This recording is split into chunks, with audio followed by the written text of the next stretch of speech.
How the bloody hell are we, folks? This is Liam Brick the Bed coming to you from the most southern station in the Lego Nation. Another beautiful Saturday night, and if you guys are ready, let's kick it into second gear and introduce my co-host, Smokey Smokes. Let's do it, motherfucker. Let's go.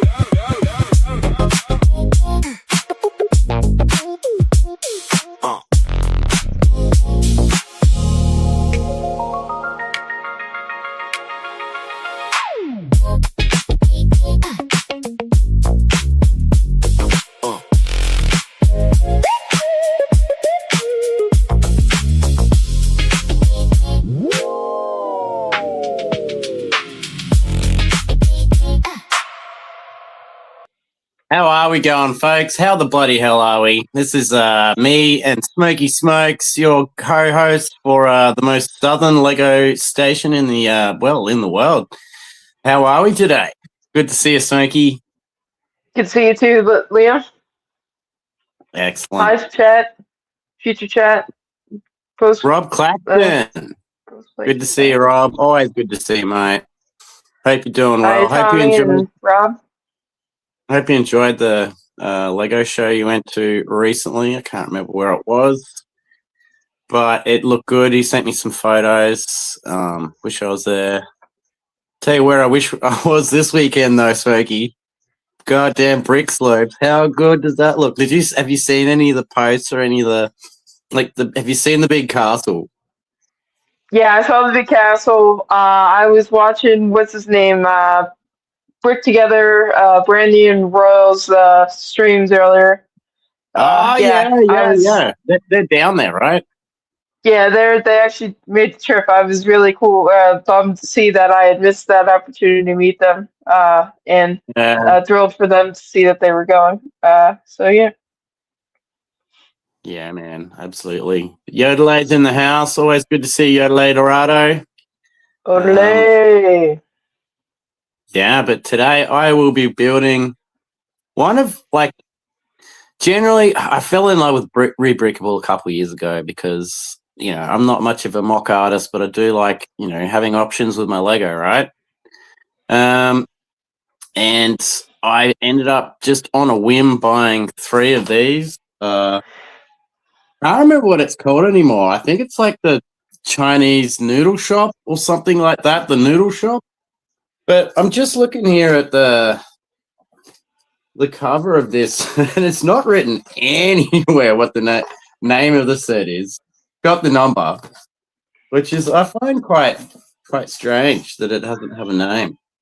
But it's 31131 if anyone wants to look it up. I'm pretty sure it's like 3-in-1 Chinese noodle shop.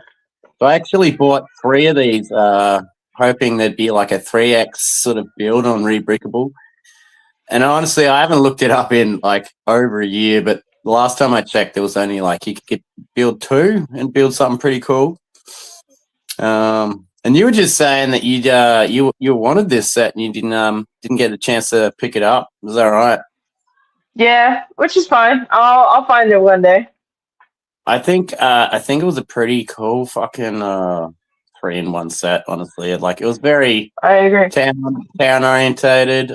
They did some other city sort of a bunch of them, didn't they, in the 3-in-1 series? Yeah, I have the sandwich shop one. I bought that off of somebody from Facebook Marketplace for like $20. And I thought that was a pretty good steal. Yeah. Yeah, well, I mean, we've spoken about it for ages, but we love our 3-in-1s here. There's something about them. I mean, I can't stand the brick built animals like this. I think it's a poodle here. Just not a fan.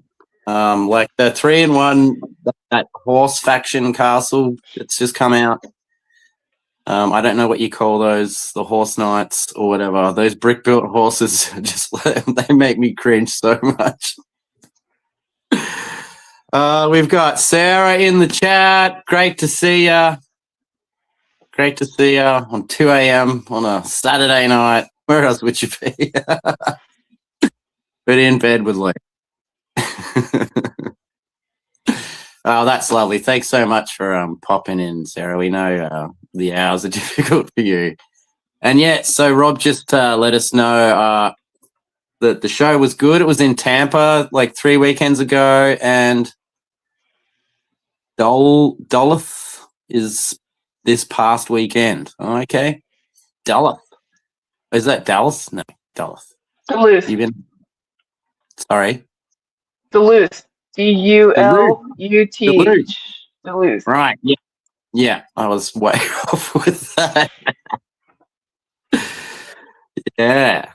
Yeah. No, man. Rocking the creator. We love a good 3-in-1 here. They're just good value for money, right? Yeah, damn right. Jokes aside, it's look, you know, and it's not just that, like, because they're just really good parts. Like, there's always a rebreakable model of the 3-in-1s, usually somewhere there, right? Like, so once you've built all 3 of these, you still got options. You know, you can go on rebreakable. Yeah, you might pay a couple dollars for an instruction, but there's a lot of free rebreakable instructions out there as well, which I believe the face hugger for this cute little guy, which is the Elk build, I think that's free, which is pretty good. I'll get off my butt and do that at some point. It'd be great if I had a laptop and my phone so I could just like use digital instructions. Yeah. Tommy, No, good to see you, Tommy. Always great to see you, mate. How the bloody hell are you on a Saturday night? Get if he's central. He's central time, Tom. Saturday night here in the US. Yeah.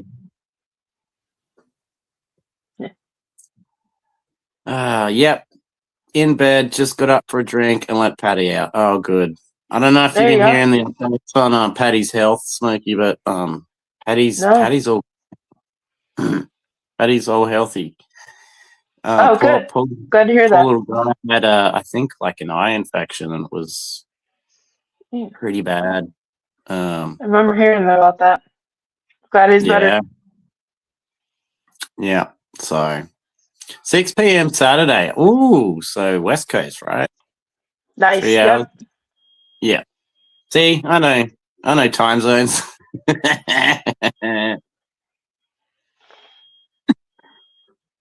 You got a smoke alarm. I really wanted to say something, but I'm gonna shut up. I mean, come on then.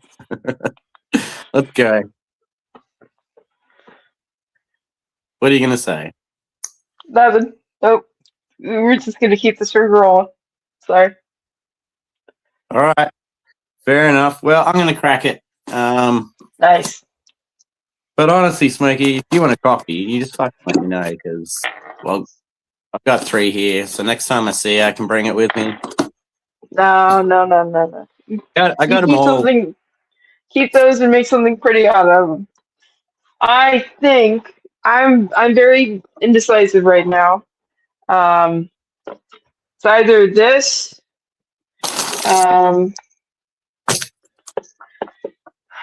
what else? Or the G-Wing from ACOG. What was the first option?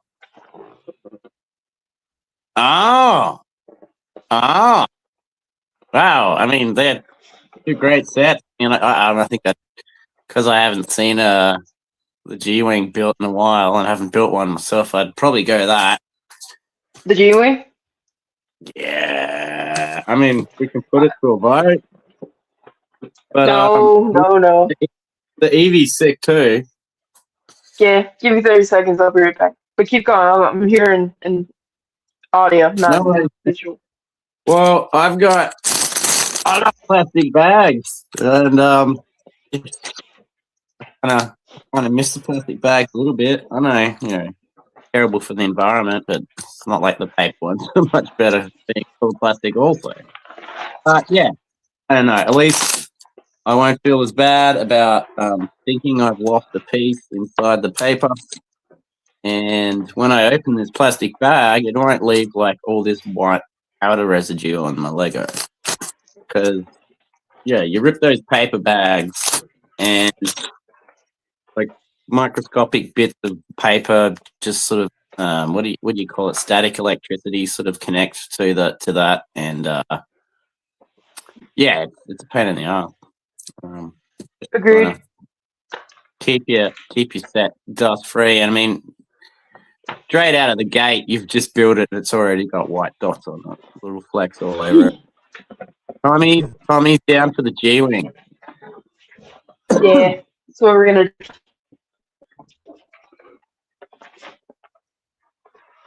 Is does Tommy watch the ACOB show? Does he know the G-wing? I don't know.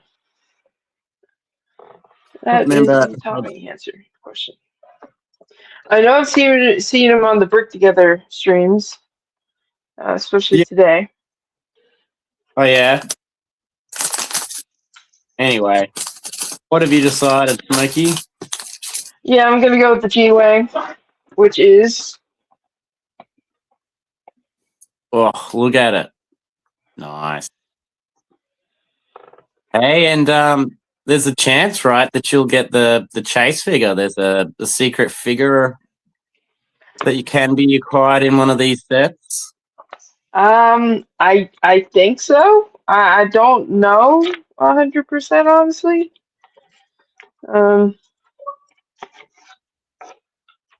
Shit, I forgot to turn my Xbox off. Just quickly, Paddy said it was an autoimmune issue in his eye, but yeah, he's all good, little bugger. Good, glad to hear that. And then she said she's got a couple of GWPs coming. Oh shit! Awesome. Very nice. I mean, did she buy a bunch of sets and get GWPs, or did she just order a couple of GWPs on eBay? What did you get? Spill the beans, Paddy. Spill the beans. John Powell's in here. Hey, Liam and Smokey. John Powell, what's up?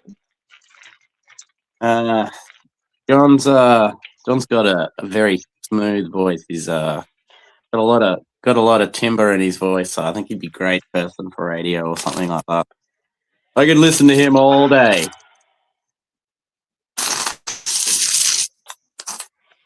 So that's not good. Sorry.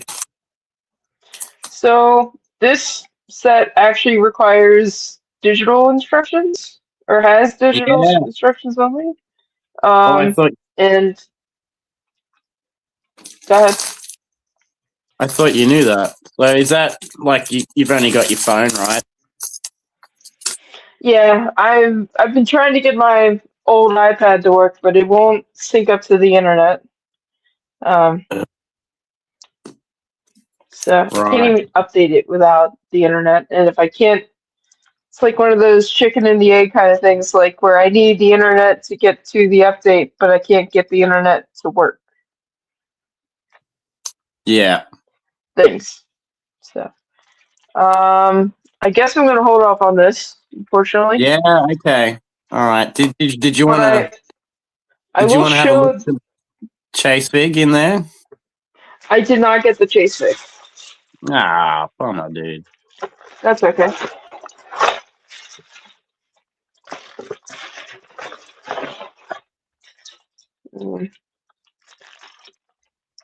Yes. Here you go. Sarah said I bought the new mini castle for Hogwarts. Have you seen that? The smaller one, the micro one. Yeah, it looks pretty good. And she got the Hogwarts Express book nook too. Oh, nice. So she's got you go. 2 GWPs coming. Ooh. Can't remember what one of the GWPs were. I think I saw one's a poly bag, right? Maybe they're both poly bags. That's funny how we still call these things poly bags, and they haven't used any poly materials in goddamn years to make them. Like poly is foil, right? Usually means like multi-material. So usually it's like the foil and the paper, I guess. Yeah. Or something like that. Or like plastic and foil, plastic on the outside, foil on the inside, or I don't know. I give up. 30 more seconds. I think I figured out what I'm gonna build. Yeah. Just setting up my desk here. Just got it all emptied out. Got the instructions here. Got this stuff here, so we're gonna get that rolling. Yeah, so yeah, the polybag and the Ministry of Magic, that should be part of that GWP for that set. Yeah, we did. Oh, that's good. Good. That's awesome. We love GWPs here, although we don't like how Lego weaponized them against us in our wallet. They would call that capitalism, sir. Sorry. They would call that capitalism in the free market. Supply and demand. Sure. No, but I agree. They do weaponize it, and it is kind of evil. So, I agree. Yeah. I don't know. I think if I do a few sneaky things, I would Lego. And where are my legs?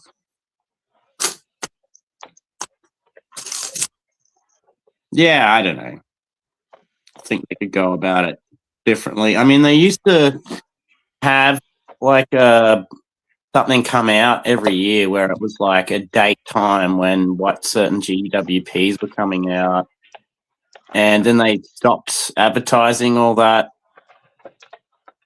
so that you couldn't plan around buying Lego as much. And I think that was a bit sneaky. So, which makes no sense. Yeah. Which makes no sense. Where the hell are my legs?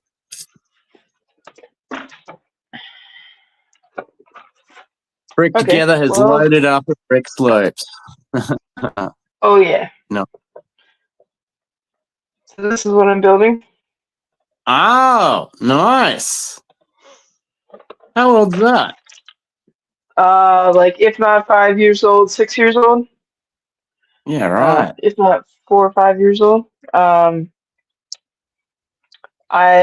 found it when I was cleaning out my old room the other week.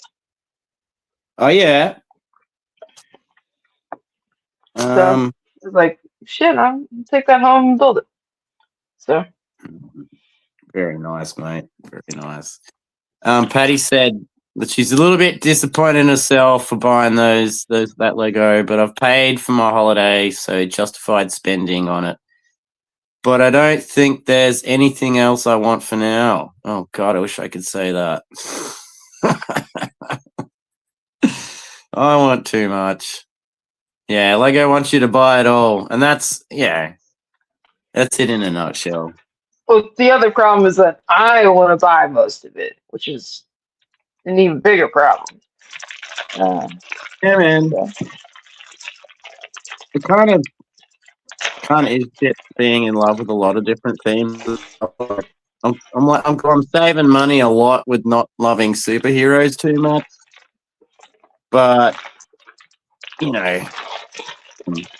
Star Wars, you usually have to take a little bit of a step back nowadays because I'm not priced out of it. You're what?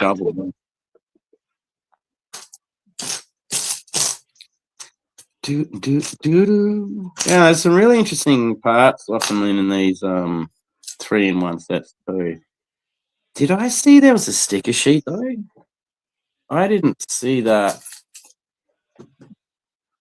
I didn't see that in the box. Pretty sure there's a sticker sheet because there's a street that says Creator Street, and it looked like a sticker on the front. So, do we have in?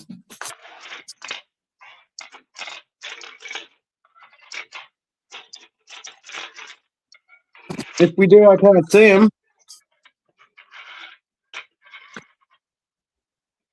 Nice to see that your Batman probably won't have any stickers in it. No, thankfully, because if it did, I probably would not have been happy. Yeah, 100%. I don't know. Thought it did have stickers. It's kind of Yeah. why I enjoy brickheads is that I don't think there's been any brickheads with printed or no sticker parts. I think So you're right there, man.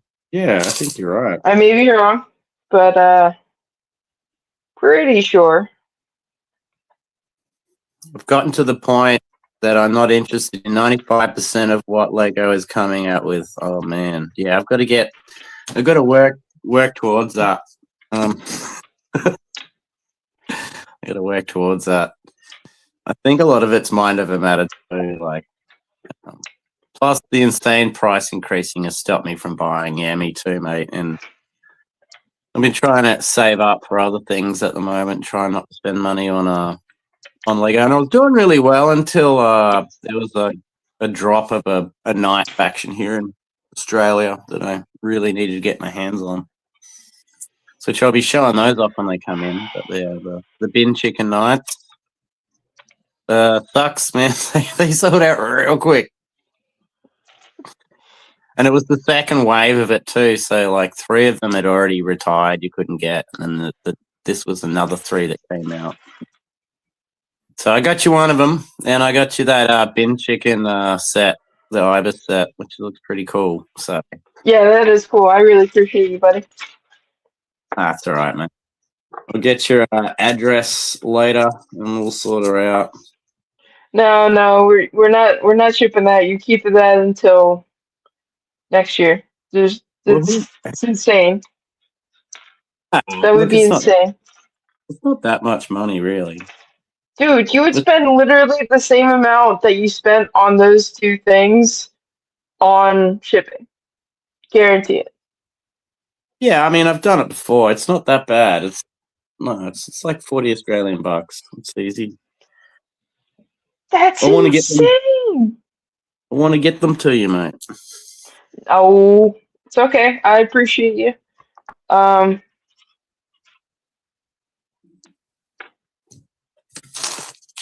Well, I'm really coming up on 0 out of 3 for sets. Fuck. Sorry? So I was originally years ago when I bought this, I was gonna color swap the yellow out because I hate yellow. Reference point. Yeah. Said yellow. Yeah. And so like I had taken the instructions out because I was like gonna like buy the parts to color swap it, which wasn't really very much, but somehow I never I was an idiot and I never put the instructions back. Oh, what? What? So we're 2 for 2 with no instructions.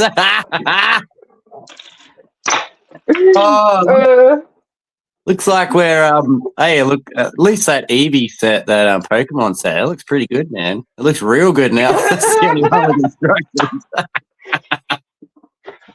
If I open that box and I spent $40 on that box, if I do not get instructions in that box, I'm just hanging up. I'm going to bed, and I'm not saying a thing to anybody. I'm not commenting anything. I'm not doing anything. I mean, if you want to see some professional YouTubers, this is the show, if you ask me. You know it, buddy. You know it. It's all right, mate. I've been making a few mistakes at work, actually, just because I've been getting up at 4:30 every morning and having to make big decisions at that hour. And I ended up like delivering some oysters from point P to point A, and then I woke up in the morning and then I had to pick up some oysters, and I just picked up the same same bags of oysters and sent them back to point B from point A again. It was very embarrassing. Oh dear. But hey, wait, did I put that on? Yep. We're all good. Yeah, we all make mistakes from time to time, and I thought when you were just saying it's like, oh, I don't want to finish it was just like not having the colors that I didn't, I'm just gonna have to leave the yellow on. But no, it's because. So where are the instructions, Smokey? I believe they are in the designated pile of instructions that are in like a plastic tub in my room, in my bedroom. But I can't be bothered to go get them, honestly. Fair, mate. So, Evie will do. I really didn't want to craft this box, honestly. Like I've been I've been looking at this box for 2.5 months, and I've said to myself, I'm gonna build that this weekend. Gonna build that this weekend. Gonna build that this weekend. Haven't built it yet. Building it. So what? You don't want to open the box? I didn't want. No, I really don't want to open the box, honestly, because I love the box itself. With the Eevee, Well, slow down, then. You don't have to build. You don't have to build. No. All right, I'll dude. keep an eye on the chat. It's all good. I get like that sometimes too. I was like, like, and I cracked that big set. I was like, no, I just love staring at the box in the corner of the room. Like, I don't want to open it. It'll ruin it. Sometimes my mentality. No, I'm here for the entertainment value of it. I'm glad that someone is finding satisfaction in my suffering. That is why I am here. Well, to be honest with you, Smokey, I started up doing these build and chill streams is because I do struggle to open my Lego. So it's like, forcing my hand, so to speak, to build something. So no, I feel you. I feel you. Yeah. Yeah, I can get a little hoardy with Lego. My precious. Yeah, I feel you, man. I feel you. I mean, I really have nowhere to display it, so that plays a big part of it. Same. Oh, yeah. Oh, okay. Ooh. Yeah, I'm making the ice cream stand. Like there's the little piece on the side build. Nice. Yeah, the one. Great photo here, but the build part here where it's on the tricycle sort of system and nice. It's an ice cream truck. Very nice. Really cool. Might be my first Lego bike in years and years and years, actually.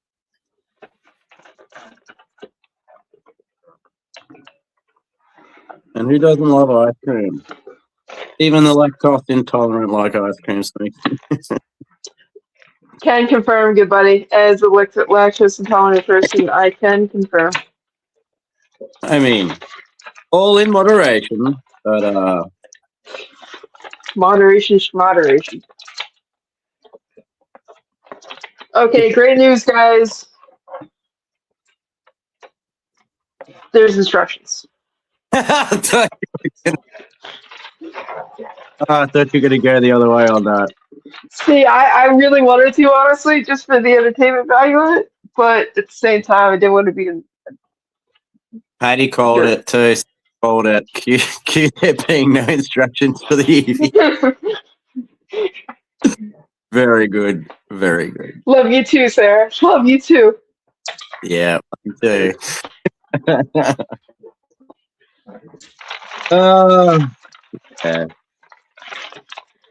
Okay, chat. We have questions for you, right?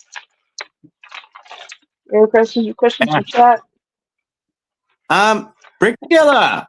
I got a bunch of questions for Royal and Brandy, like all Brick Slope related. How is it? What's going on? What capacity are you there at? Are you just a punter? Are you showing a mock? Are you participating in Lego sales while you're there? Are you networking? Have you met some great people? Maybe I should just ask one question at a time. Great to see Royal and Brandy, such beautiful people. We were very, very honoured to have them on the show earlier this year. Have to get them on again sometime. I know that their weekends get pretty busy with church and everything, but see if we can get them in again. Oh, great. Yeah, give us the goss. Give us the goss. Just super vans, okay? As a super fan capacity, which is good. Yeah, think that's the capacity we were there at when we went to Chicago this year, Smokey. Super fan. Yes, can confirm. You met some amazing people. Well, that's great, man. And that's one of the best things about going to a large Lego show like that is just meeting, being in a huge room full of like-minded fans that are just down. And in your life, you're a Lego lover, but all your friends and family might not be as big into Lego, and you just want to nerd out about talking about grid designs and the new set coming out, and you just can't do it with a lot of your normal friends, I suppose. So be it a convention or just an expo with a bunch of people like that, you're home with your people. Yeah, John said, "Hey, Royal." You're letting that nerdy flag fly and fry. Yeah. He's just said, they've spent way too much money. Sounds like a good time. Sign of a good time, buddy. So where are we at with vendor pricing, or is this all more sort of private sales where you're getting deals? Like, are you picking up custom figs? What's going on? Give us the goss. I gotta keep building. Gotta keep building. What's Dory saying? Just keep building. Just keep building. There you go. Where are we at? Bought 4 modular today. 4 modulars. Jeez. Oh, mate. Please tell me they're Congrats. some of the old school ones. Like wow.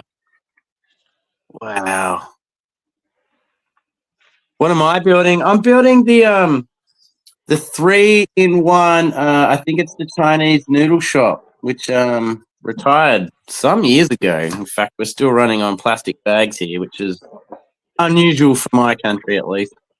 So yeah, just building the little ice cream stand at this point. It's coming together nicely.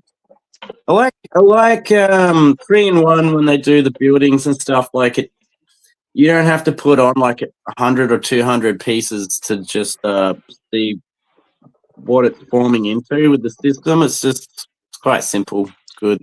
Yeah. Smokey's building the Eevee Pokemon set, which I think was one of the better ones of that wave, wasn't it? Theoretically, I mean, besides the Charizard, the 3 ultimate evolutions, which was Charizard, Venusaur, and Blastoise. That's it. Yeah, that was. I mean, there's 2 sets, I believe. I may be wrong. There was the GWP for the bigger set. But yeah. Right. Well, my early suspicions are confirmed. There are stickers to this set. Summer, but also don't know where they are. Don't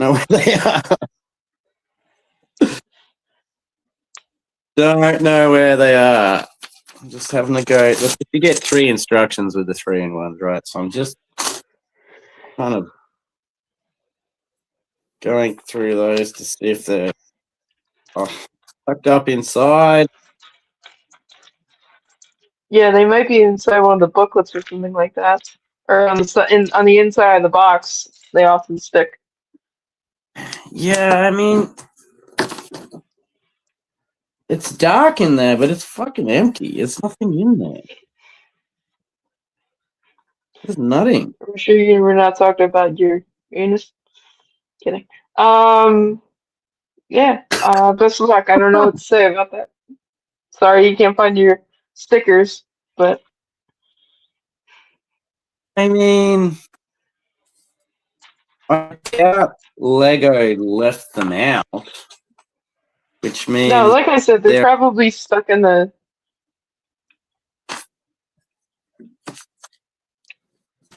booklets. Oh, hang on.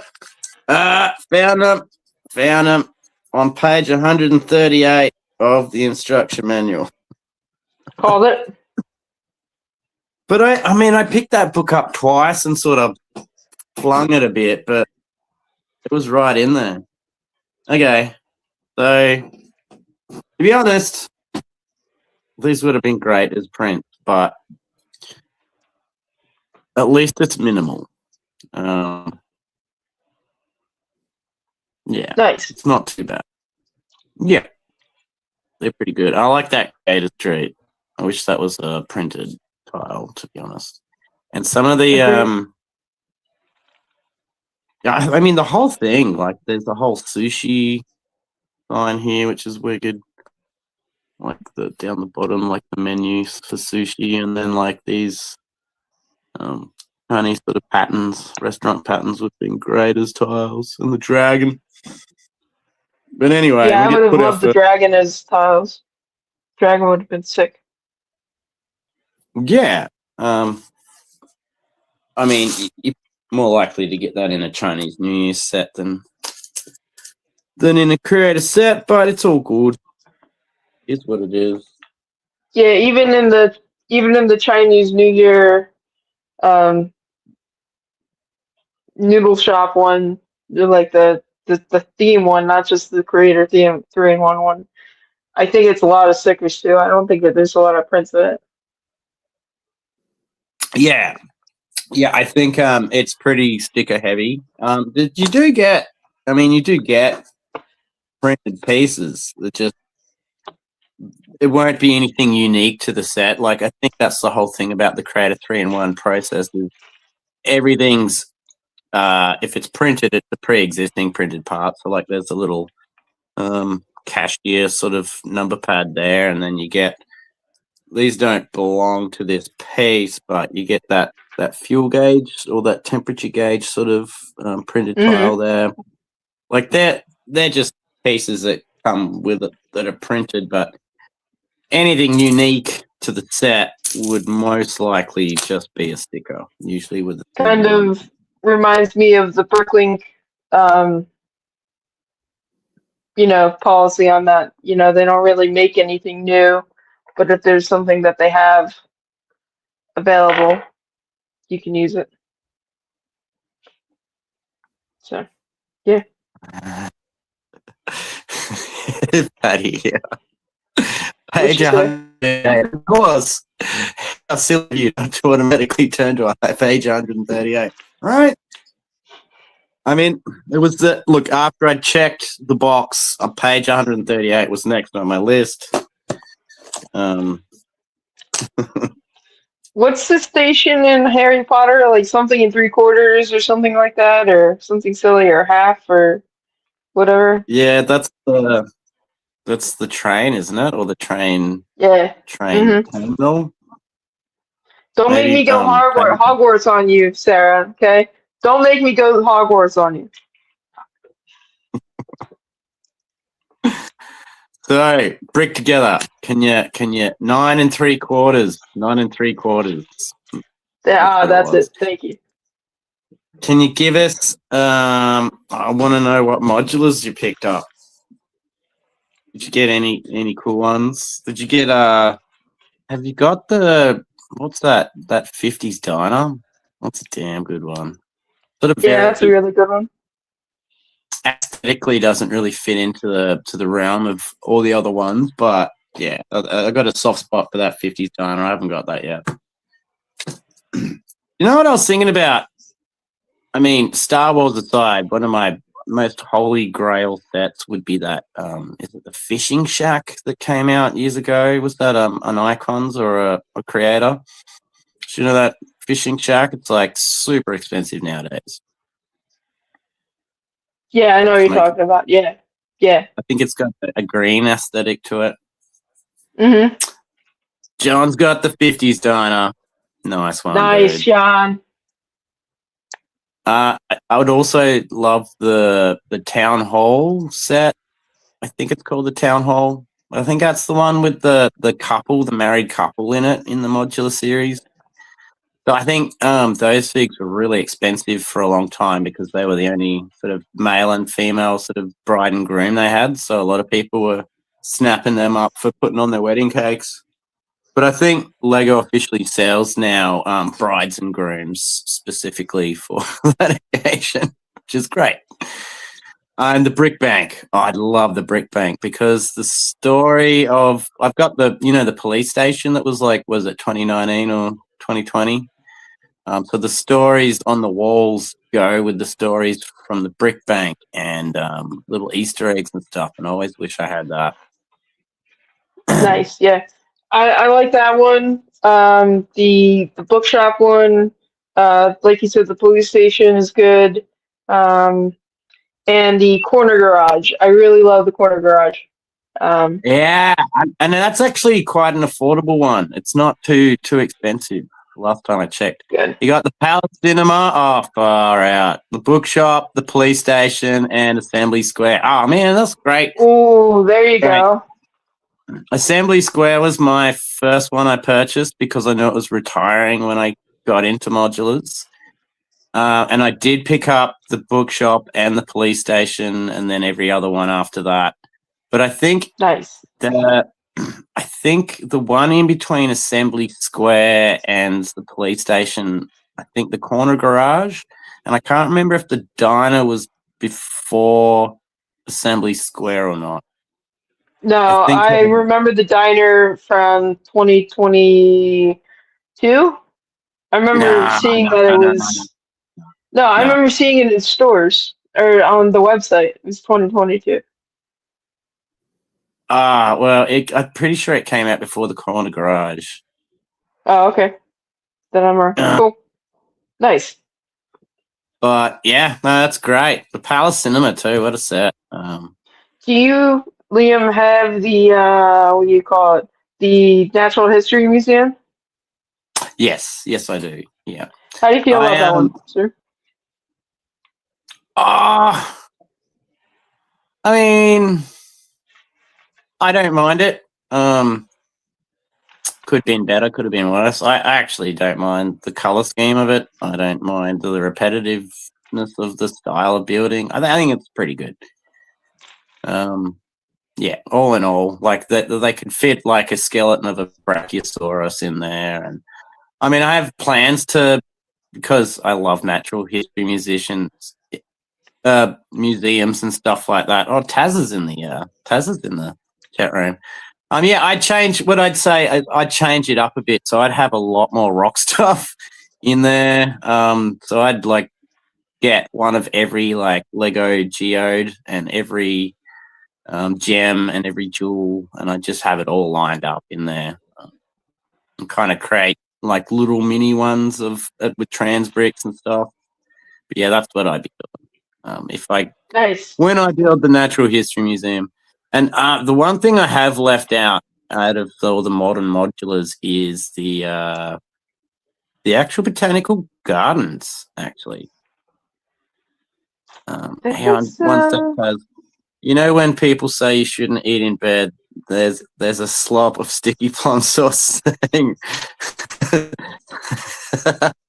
Sticky plum sauce all over the bedsheet.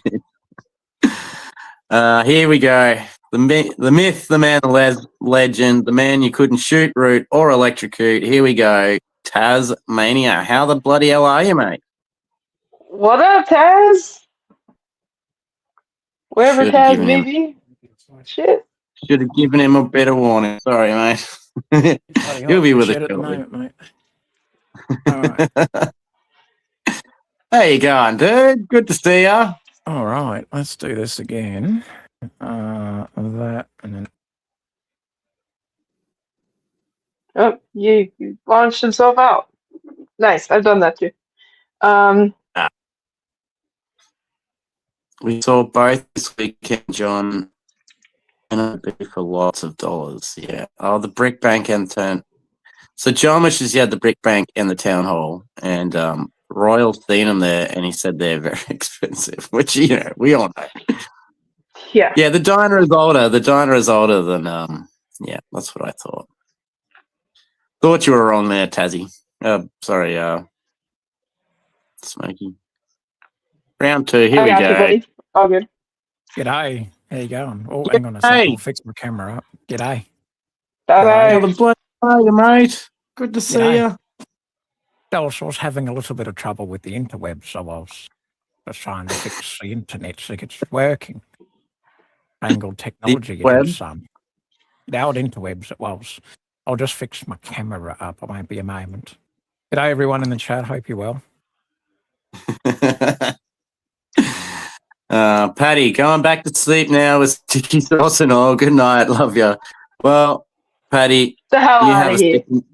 You have a lovely sticky night sleep, and we'll catch you soon. But thanks for popping on. I really understand how difficult it is for the UK people to jump on a Saturday evening, Sunday morning there. So big love to all the UK people, and have a beautiful night's sleep, Patty.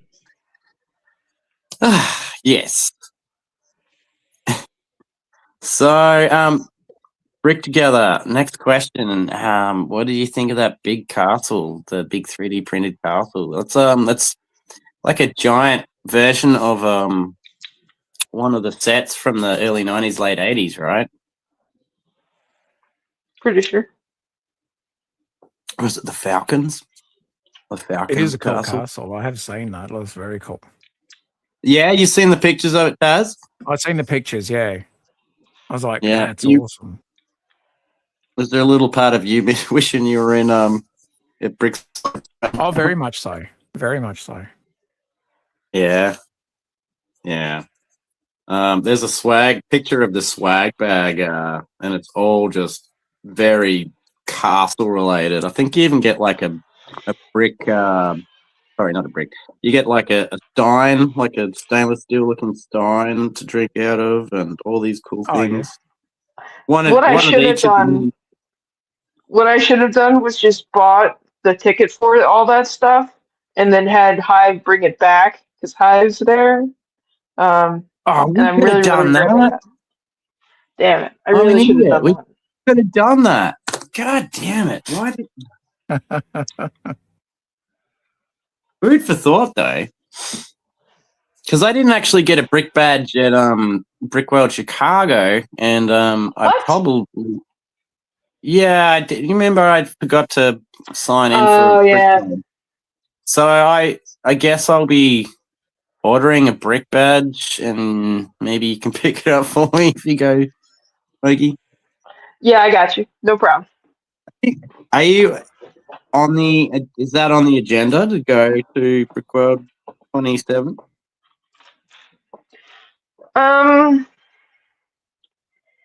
Yes. Tentatively. I think that I will be definitely going for, if they have the event there, the wedding of Supa and Hawk. But how do I say this? I'm not 100% on whether I'm staying at the Rennie or if I'm staying at the hotel that Tanya and Ken stayed at this year. Oh, that's fair. That's fair, dude. I mean, I love the Rennie. You've experienced the Rennie twice, right? So it's not like it's not like you're missing out on anything. But like, that's the thing is, listen, they're fast walkers. You know, they're agile people. They're not me.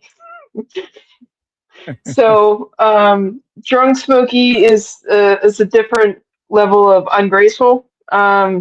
So maybe it's best that I just eat the bill and not break my face. What about a roommate? Do you reckon you could organise a roommate for the Rennie so it's like cheaper? I mean, I how do I say this? I snore. Oh, so So do I. Oh, I've got a I chainsaw. don't What if we get you a little rascal you could get around on? get the What do fuck you out call of these things? here. Beat you, Souped up little mobility rascal. scooter. Taz, how's your Sunday, mate? What you doing? What's going on Mate, in it's is you bloody good warm in weather? the shed.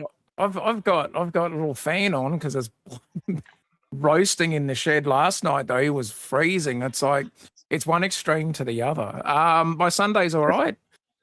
Took the Harley for a run yesterday afternoon with some mates and got to catch up with them and long overdue because I hadn't really had much of a chance to enjoy the Harley for what it's supposed to be. You know, enjoy a motorcycle for just getting out on the road, and it's mainly just been a commuter in between work and home. And we've moved, but we still had to fix up a few things at the other place. And so for the last sort of almost less, I'll say 7-8 weeks, it's been the bike's barely seen out of town. So it was like, no, I needed to go and do something. So took it for a run yesterday and caught up with some buddies, and we all sort of ride together, or whatever. And they Do you hold hands, sing kumbaya, roast marshmallows?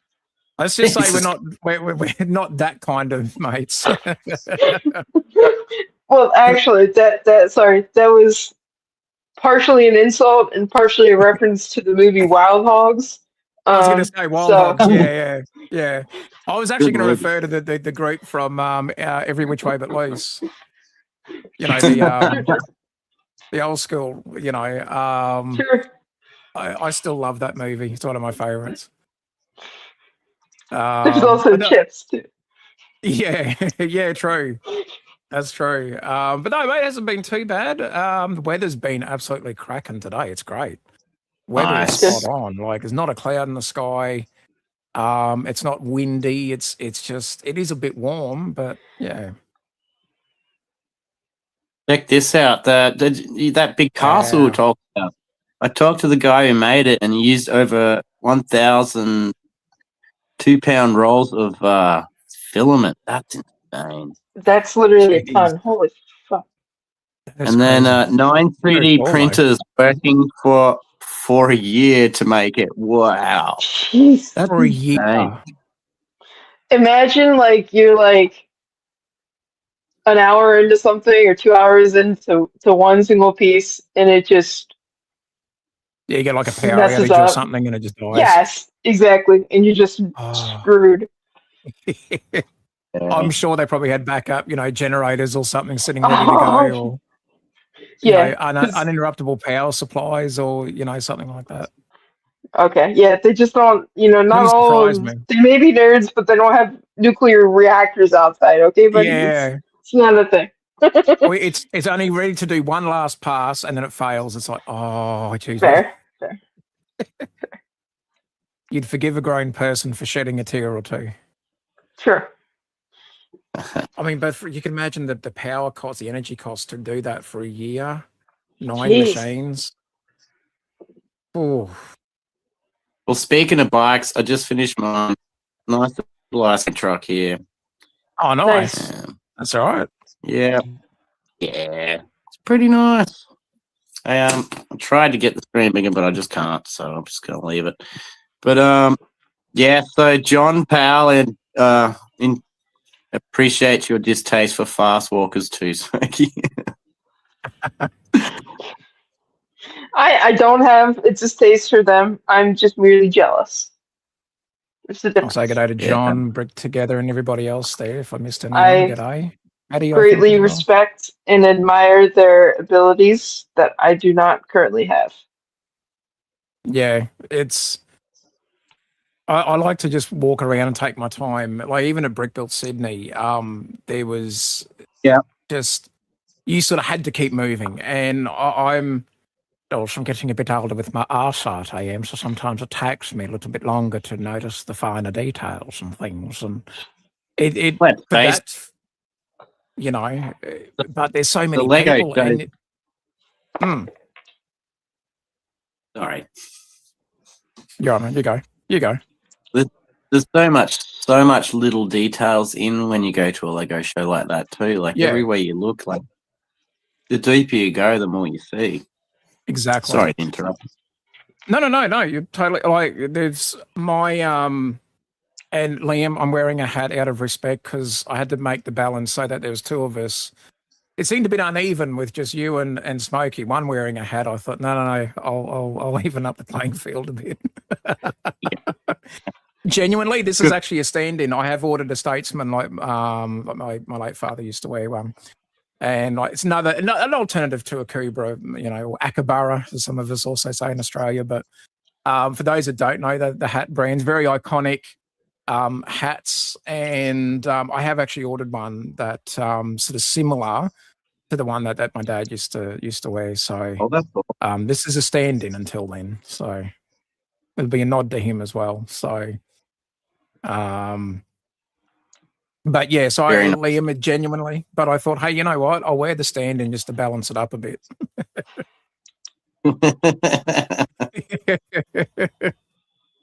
You're much of a hat wearer. How's your weekend? How's your Saturday, at least, anyway, Liam? I can ask Saturday, you for us. Saturday's been and gone. I've just been catching up on so much bloody sleep, man. I've been so exhausted after the last month of getting up at 4:30 in the morning, and the workload increased, and my body's. I'm just trying to rest my back a bit, so I've gotten stuff done. It's been good. Nice. Yeah, it's been. So yeah, so I've been sleeping. Oh, sorry, Liam. I would admit I must have a little bit delay on my end. Sorry, mate. So yeah, a bit of a rest, Liam. That's all right. Yeah, it was good. It was neat. Nice. I worked today, which is Saturday here. So yeah, it was all right. Kind of ass, but whatever. Yeah. My work week's been a mix of all right and just chaos, and then just wishing I was out enjoying the nice weather on the motorbike. But then I think, well, someone's got to pay for the fuel. Can't just rely on Mrs. Taz, so I suppose I've got to work. But yeah, it sucks when you're looking outside the office window and you can see just blue clear sky and people walking in and out from lunch going, oh, it's nice weather outside. And I'm like, don't remind me. So if I had a choice right now of where I'd rather be on the open road, go just open the throttle up and away you go. Get your motor running. Get out on the highway. I find it stress leaving just when I'm just cruising along, technically not necessarily having a destination. I mean, yeah, I know a place that I might want to pull up for a while, or one of the beaches or whatever, and go for a walk, but I don't rush getting there. I'm not trying to break land speed records. It's like I just get there when I get there, but I can just, cruise along, and if I want to take a different road to still get to that same spot, I will, Nice. Brick Together says the guy that made those giant pieces of Lego, apparently it was, instead of 10 cents a piece, it was $10 per piece. Yeah. That's crazy. That is crazy. But I don't know, it's got to be worth it to a degree. Like, it's pretty impressive. Like that, or you get like a GoFundMe that'd be all right to help you out a bit. I mean, it's all right until you got to freaking move it all. Yeah. Yeah. Transporting that, you'd need a truck just for the whole thing. Yeah. Or a very big trailer. Well, then you might as well just get a truck. Yeah. For sure. For those in Australia who like going on ferries, Liam, I know this will sort of strike a bit more of a closer chord for you being a Tasmanian and all. But one of the there's two of them, but one of them has finally made its way into Devonport. Yeah, and it fits. It fits. The tape measure worked in the end. Oh, would you like to hang on?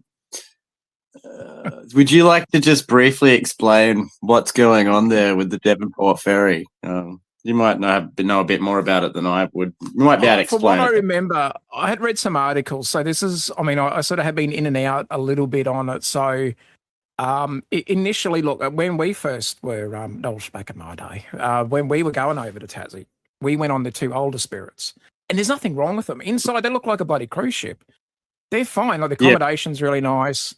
You do get your own cabins, or you can sit on the recliners if you want to, but 11 hours across Bass Strait, I'd probably, if you can stretch the cash, take How long of a trip is that? 11 hours from... Holy crap. Yeah. Well, it goes to Geelong now, so I haven't been on it since it's been to Geelong, but I want to say it's still going to be similar. It's going to be at least within that 10, 11-hour bracket still. Between Devonport and Geelong, where their new terminal is, and the terminal in Geelong is really nice. I have seen a few travel vloggers on YouTube have gone there. Myself and Mrs. Taz and the kids, we do have a plan.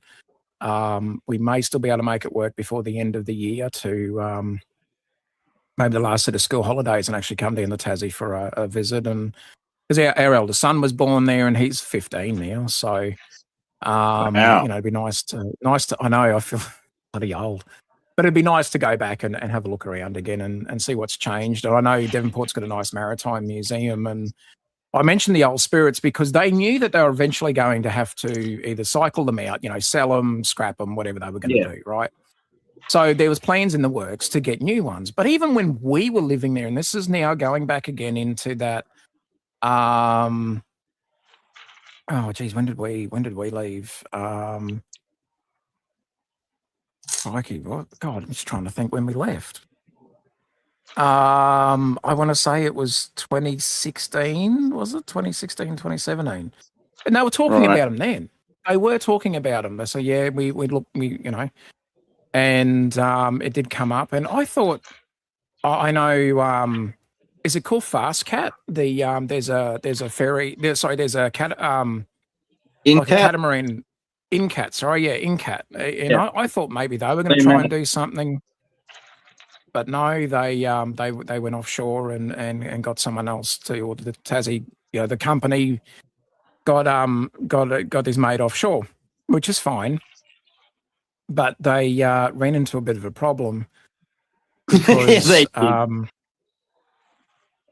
someone forgot to take a tape measure with them when they were surveying what they were going to upgrade for the ramps and all that sort of stuff. And it wasn't until they built the ship the wrong size for the harbour it was going to go into. Yeah. They wait, what? So the River Mersey, or Mersey River, for those that don't know, it's not exactly a wide berth. It is it's not a wide berth. Oh wow, okay.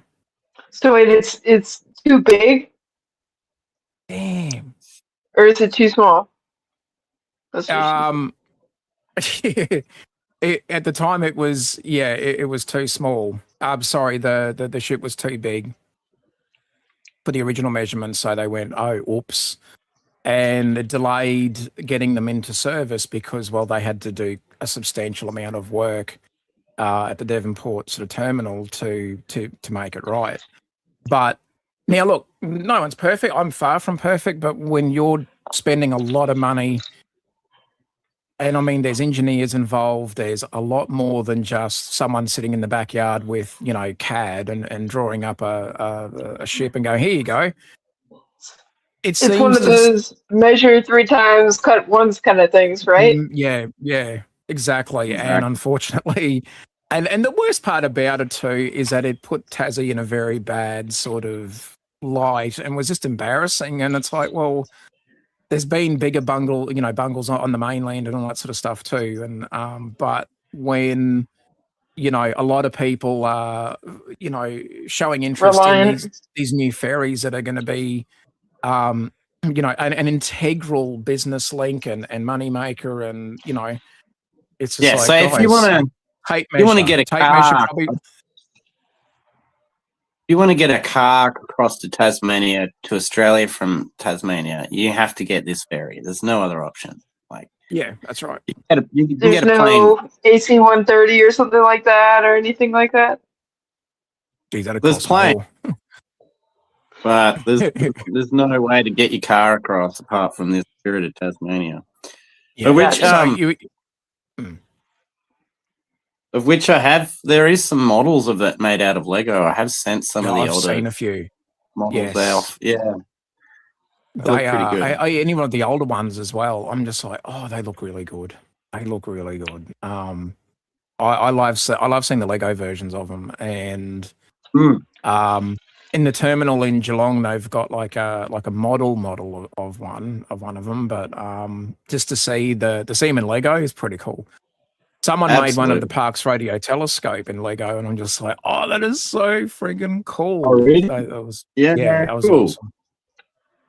I would say probably a lot of Star Wars related sets would have been used, especially for like the big Star Destroyer, to get all those angles and angled plates and that for the dish and all that sort of stuff. But yeah, no, I mean, and look, the ferries look nice, although they look smaller in regards to, and it would be just design, I guess. But I've seen a few comments on Facebook about seeing one of the ferries docked in Devonport, and people are going, well, is there still accommodation? Like, where's the accommodation? It's like, it'll be there. Like, the ship designers are pretty bloody good at what they do. And I mean, measure still with the tape measure would have been handy.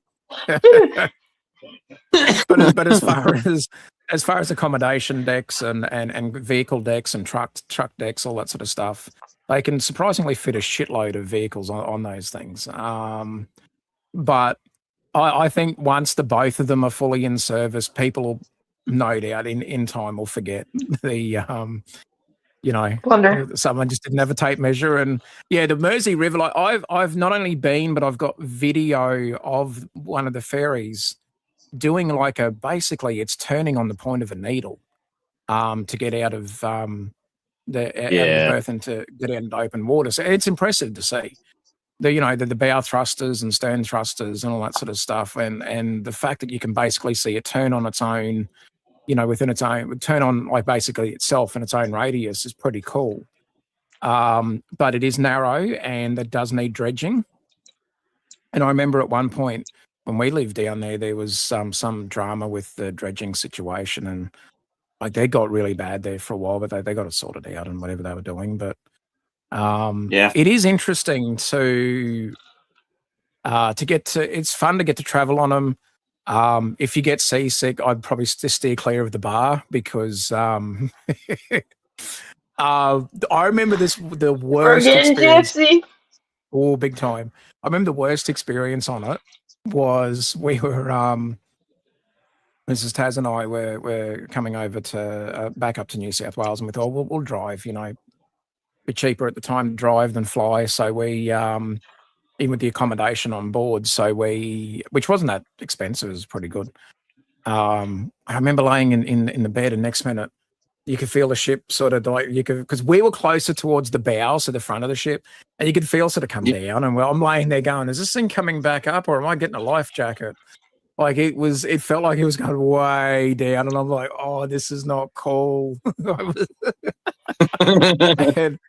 it was a very rough sleep. I remember my first cruise. It was a Disney cruise.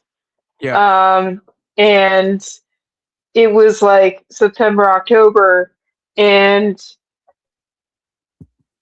that is hurricane season down here in Florida. Yeah. On the East Coast. And we were going to the Bahamas, and they said at the beginning of the trip, they said the first night's going to be a little bit rough, but everything else will be smooth sailing from there. It was not just a little bit rough. It was bad. Like the bow was literally like this. Damn. And I was also going like this. Yeah. Yeah. Yeah, well, Bass Strait, which is the stretch between Australia and Tasmania, it's called Bass Strait. Okay. What it is it's got two very temperate southern oceans either side of it, and it sort of comes. So you've got deep ocean either side, and Bass Strait is usually only about between 30 and 40 meters high at the deepest part. So you've got these two deep oceans coming together, and it just makes very rough temper sea. And yeah, I mean, we have a Sydney to Hobart yacht race every year, and there's been a few years there where they've lost a lot of sailors. Yeah, it's been pretty bad. I remember the name was it Tony Bolavant or someone? That name springs to mind. I think would have been one of them. One of the guys that didn't make it, or the name of the boat.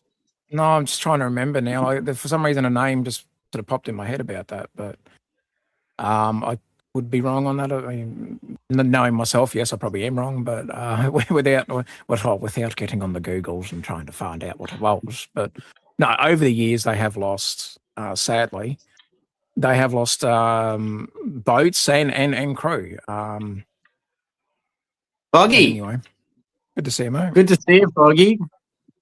Absolutely great to see you, Froggy Moggy. You're saying hi to everyone. Yeah. One of my favorites. Yes. But yeah, she's the Tempest Sea. She can be pretty rough through there. Yeah. But if anyone wants to check out some of the older models of the Spirit of Tasmania, I actually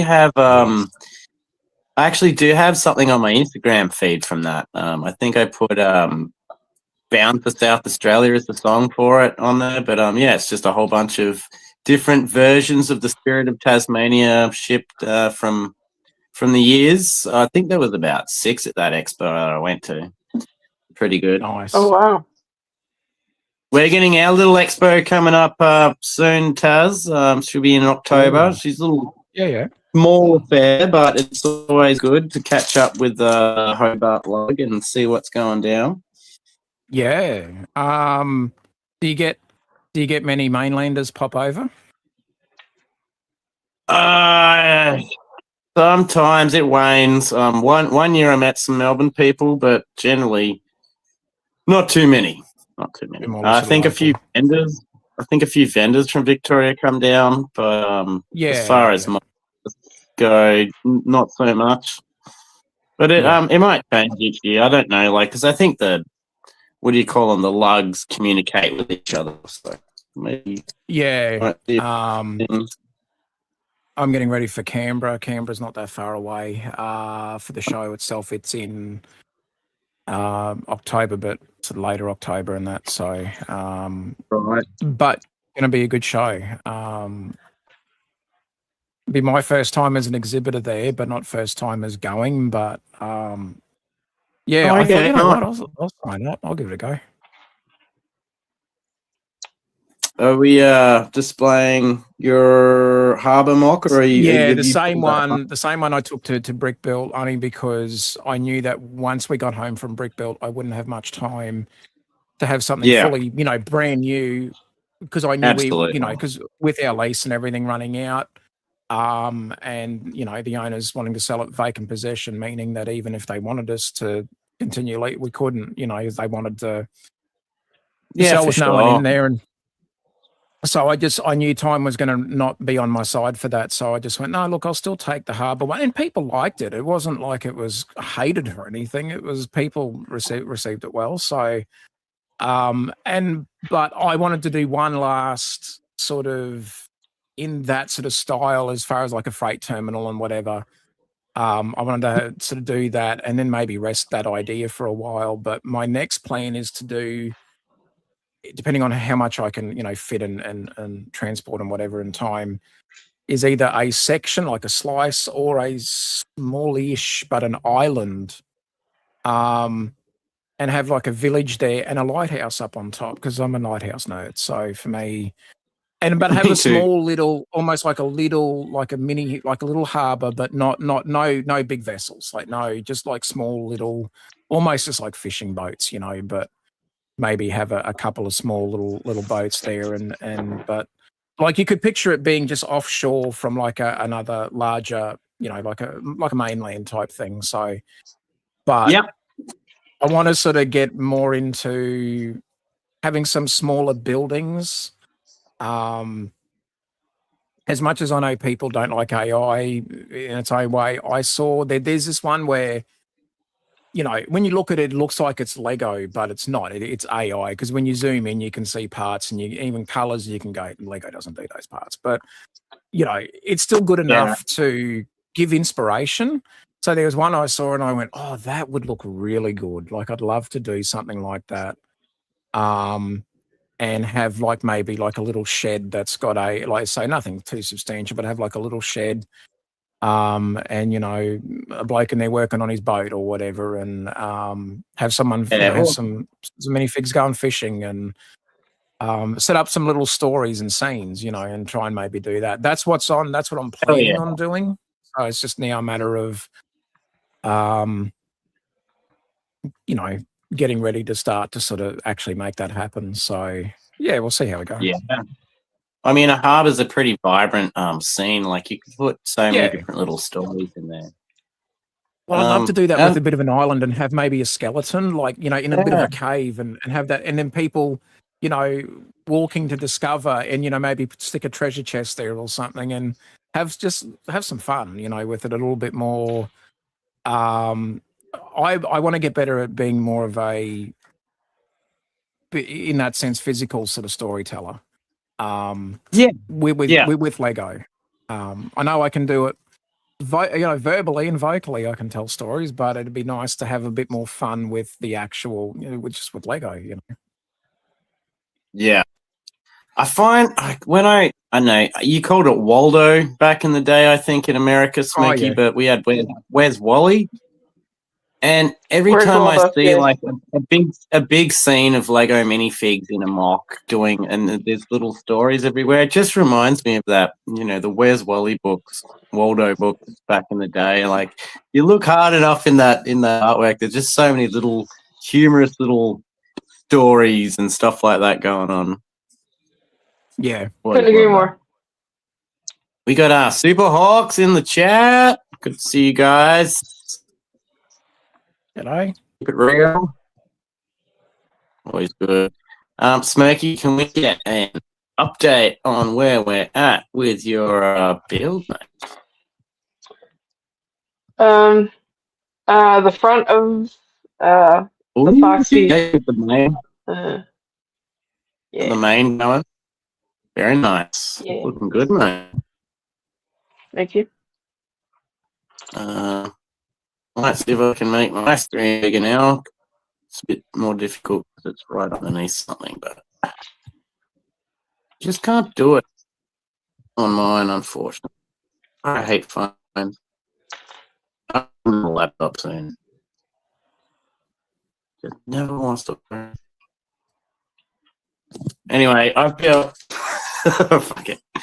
I built this so far. I've got the stairwell going on. I've got inside here. We've got like a little bit of restaurant. So we've got like sauces and some bread and some cups, and we've got a little washing up frying area here going on, which is pretty cool.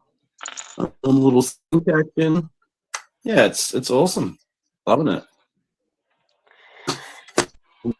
it. This awesome little mini figure. Really just nice. I just can't make my screen any bigger. It's right underneath something else that won't allow me to do it.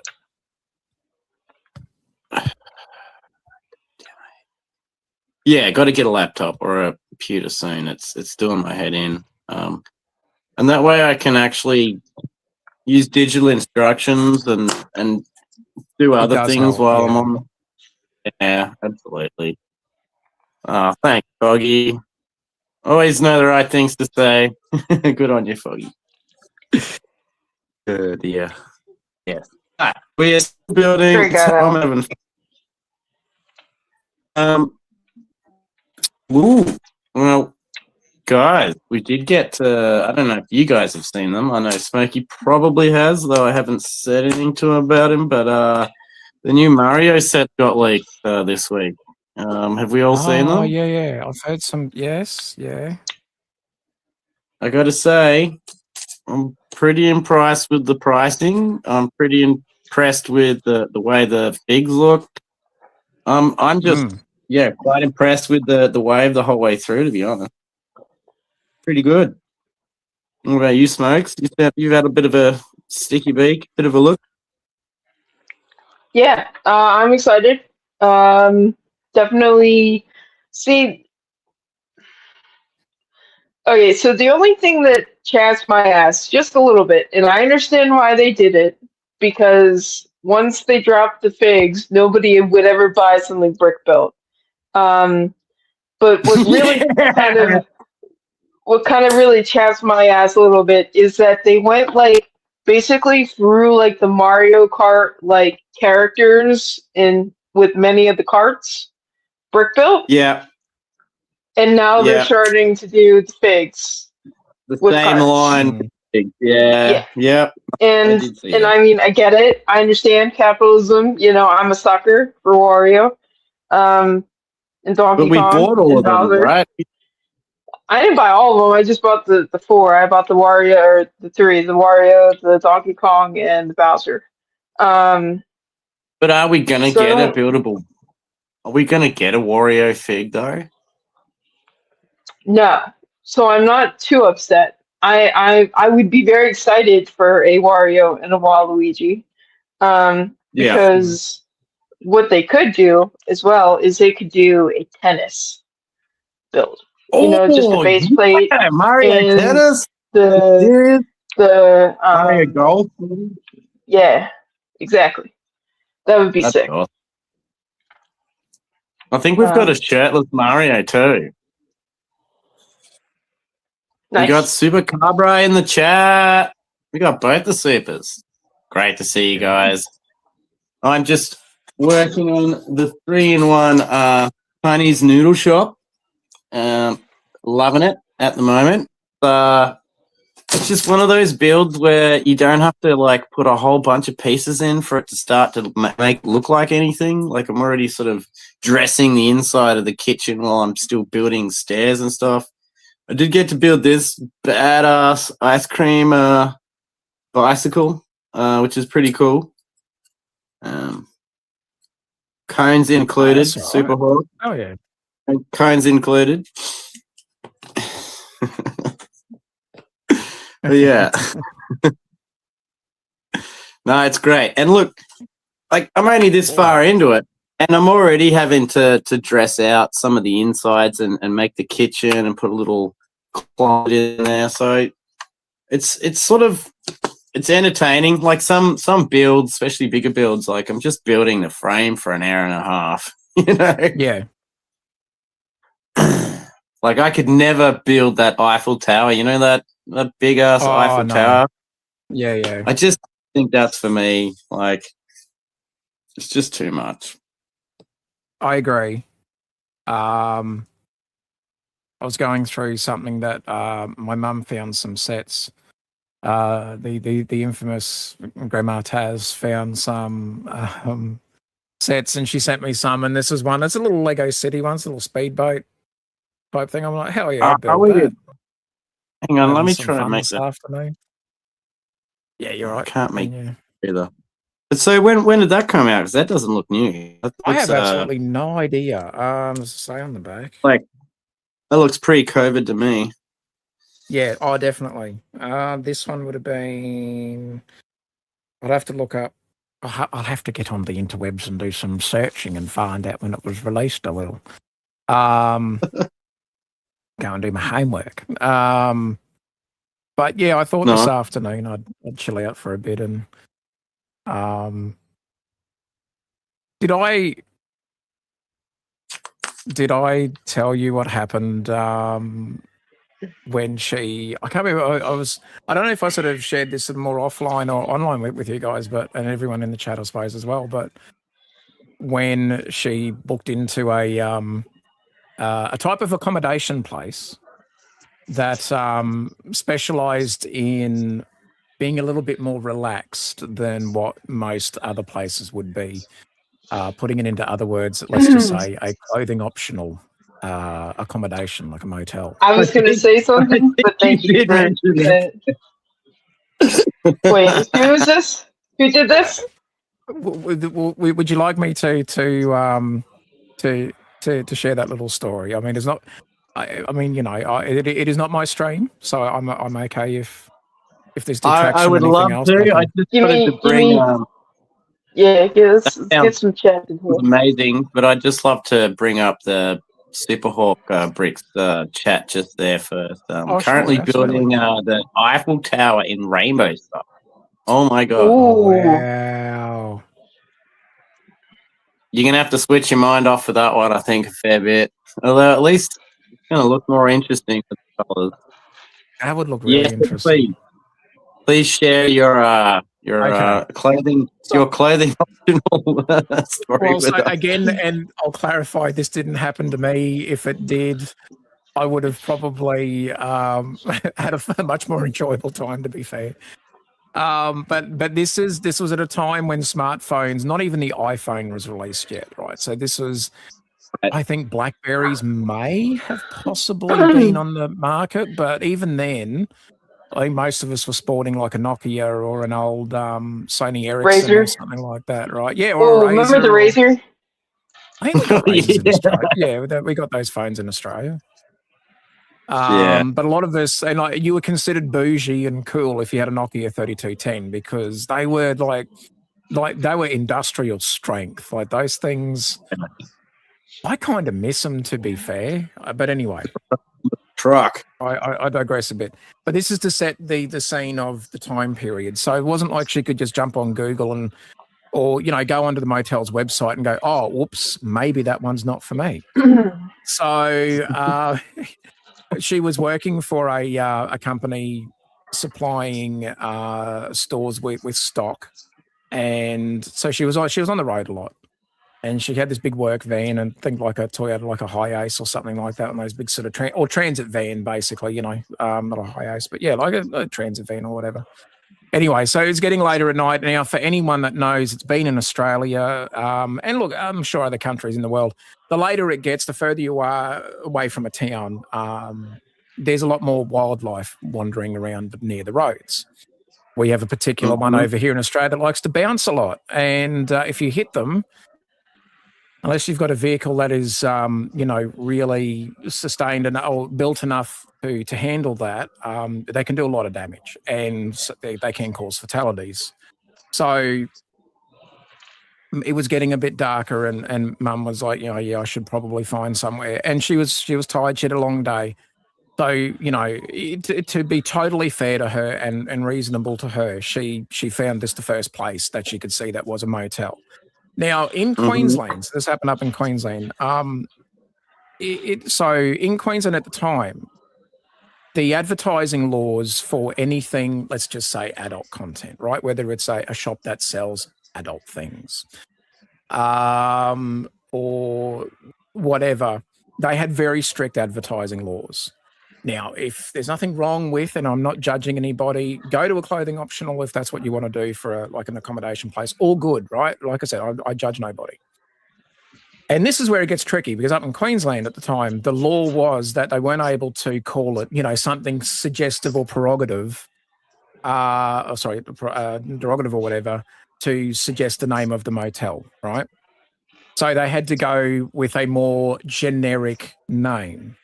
So if you were driving past, and it wasn't like they had the motel right at the front of the road, so you couldn't just glance and go, oh, there's someone in their birthday suit. They're having a good time. You sort of had to go out of your way to see that type of thing. So from the road, there was no way that you could tell.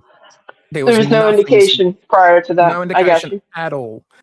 And also the name was very generic as well. See, that's deceptive, unfairly, to both of you and them. but that was their advertising laws back then. Yeah. I mean, I understand and I agree. I'm just saying, like, yeah, keep going. yeah, it can sort of work in the negative as well. Oh yeah, yes, destroying cars. And like I've seen like a full adult kangaroo do damage to a bus and trucks. Like even the truck's going to win that argument, right? However, I've still seen them do some bloody decent damage. Like, jeez. And just depending on what happens, like that can bring a lot of vehicles to an instant stop, and then they're done after that. I know kangaroos that have written, or know of, obviously, kangaroos that have written cars off. The insurance companies just gone, yeah, nah. Yeah. Same thing with deer here. Yeah, exactly. Yeah. It is. So, but yeah. So in that spirit, Grandma Taz thought it was safer to find somewhere safe to pull over for the evening and to rest. So she's gone to the reception. Now, this is what she claims. She'd just gone to the reception, parked the van out the front, gone into reception, paid for a room, and made her way down to the room, and then that was it. Nothing more. All good. She wakes up the next morning and thinks, "Oh, let's just open up the curtain at the front of the big window at the front of the motel room, and let's have a look and see. Like maybe she could see a nice meadow with some flowers or something. Who knows, right?" So she's gone to open up this bloody curtain, and yes, it was old Grandpa he was with Ethel, and they were wandering past in their birthday suits. They was stark naked. So this is Mum telling us when there's after the fact. So she's hurriedly, pulled the curtains shut in a very sort of, flustered moment, packed all her shit together, stormed up to the reception desk, demanding to know what was going on. I actually do know somebody that used to work at said establishment, but this is still always fun to sort of to rethink of to think about what happened. Still, they did in the reception, which they were allowed to do at the time in the reception office. They had a sign up on the wall, and it wasn't like a small one; it was big enough to see, saying, "This is a clothing optional establishment." Apparently, on the key ring, and this is before the modern, the card swipey thing is that you use or whatever to open the doors. So it was just a normal key with a big key ring, like anything common you'd see at any motel, right? And it's got the motel name on it. There was another tag attached to the key ring saying, "This is a clothing optional establishment." So here's Mum trying to basically give this poor receptionist the what for, and all they did is turned around and just pointed at the big ass sign that was near her saying, "This is a clothing optional establishment." And we still give her shit about it, right? So when she come down to visit, she was catching up with a friend of hers that lived outside of Sydney. And she said, "Oh, yeah, I'll probably find a motel for the night." She said, "I'm not going to do it as a day trip." And without missing a beat, I said, "Well, Mum," I said, "you might just want to check on the motel first just to make sure you won't get any nasty surprises." She looked at me, she goes, "Oh, you're never going to let me live that down, are you?" Said, you and your uncle are the bloody same. You always give me, anytime I mention the word motel, you always go, "Well, you might just want to look and make sure, Pay your fucking attention. Nice. Love it. Oh, we have some fun with her on that one. Well, could have gone the other way. She could have been when in Rome, and Well, hey, look, I don't judge. By all means, if she wanted to, join the others in their carefree moment there, I to each their own. But yeah, she's still. I think she's still scarred by the whole thing. It'd be a little embarrassing, I got to say. Oh, it was. I always love getting to share that story. It's always fun, and like because it happened back in the sort of early 2000s, you sort of have to set it up a bit more because, nowadays, if you were just going to tell it now, someone would be like, well, why didn't they just do a Google on it or go to the website and then find out? It's like, well, they didn't really they weren't that quite ready for that technology back then. It was sort of there, but not really. I'm going to try. D is to be bad hitting them too. Oh yeah, nasty. Yes, indeed. But yeah, awesome, man. Great story. Thank you very much. It is fun to get to share that one. Really, I mean. Oh yeah, absolutely. Brick Together says Justin from Terror Time has destroyed several vehicles hitting kangaroos. Yep. Believe it. Super easy to do. Oh yeah. I mean, I hit a wallaby this year. I have a rhubarb. That's what we call them in Australia. When you got a bull bar, we call them rhubars because it's just what roos bounce off. Yeah. And I mean, you see a lot of roadkill in Tasmania, at least a lot of, which unfortunately is sad, but it is evidence of a healthy ecosystem. Yeah. Unfortunately. But yeah, sad every now and again you'll hit one and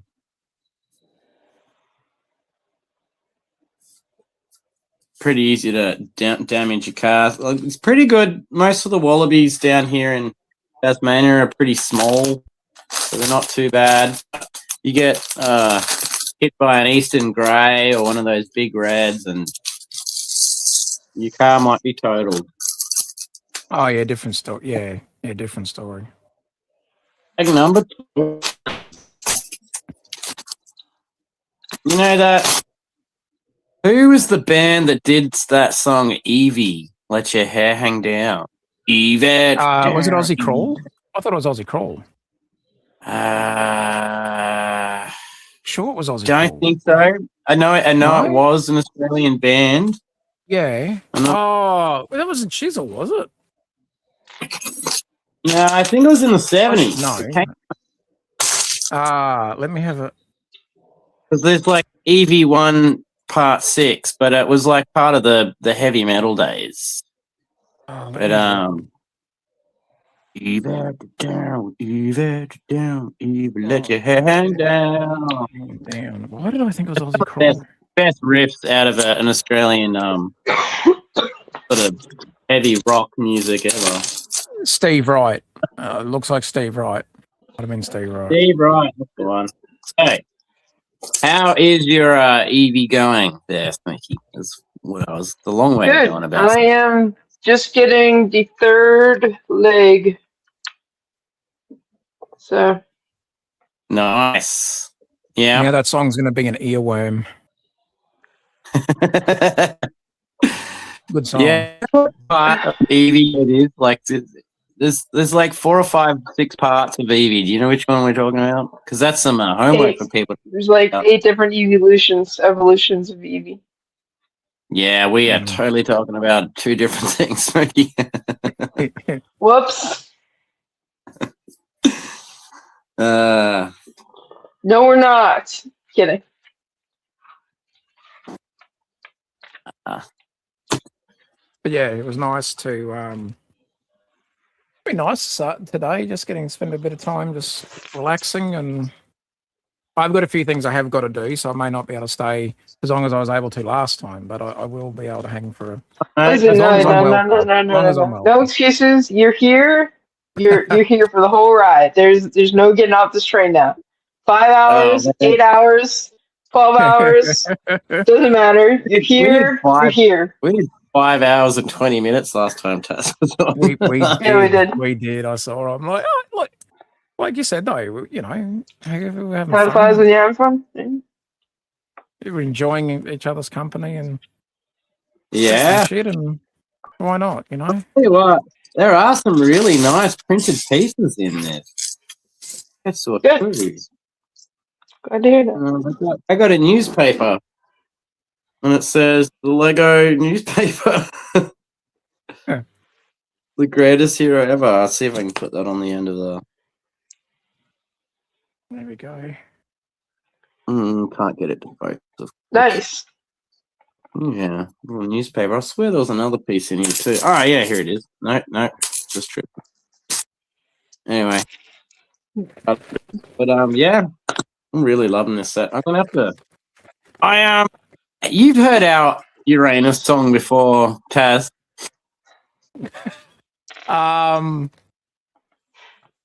Think. Say yes, or we're hearing it again. Well, I've made a new version of it. I made a bluegrass, bluegrass country version of about my favorite planet in the solar system, Uranus. So I might just play this. This one's about Whittaky, right? No, it's about Uranus. And you say these creatures came from Uranus.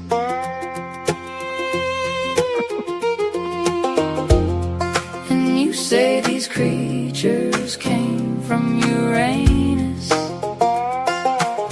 I'd like to visit Uranus. I'd like to visit Uranus.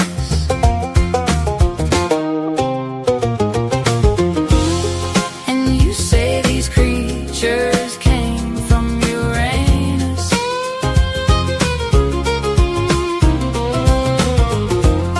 And you say these creatures came from Uranus. I'd like to visit Uranus.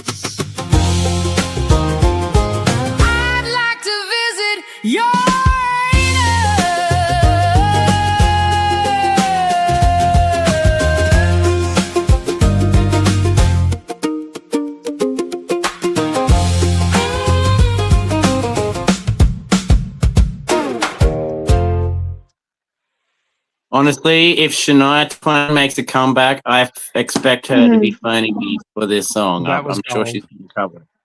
That was absolute gold. Yo, if you see me there, you don't say anything, you don't do anything, you just keep on watching Shania, okay? She's awesome. I love her. You like Shania? Love Shania. Yeah, she's really? Right. She's not bad. There you go. Yeah, I haven't heard much from her lately. She's like 60 years old, bruh. She's she did actually have a residency in Vegas during COVID. Oh yeah. So I don't know if she's shit. Yes. Yeah. Brick togethers. You like to visit where? Where? And we got Cool Han Luke, aka the married man, Martin, on the show there. Look, mate, good to see you, mate. How are you? What's up, people?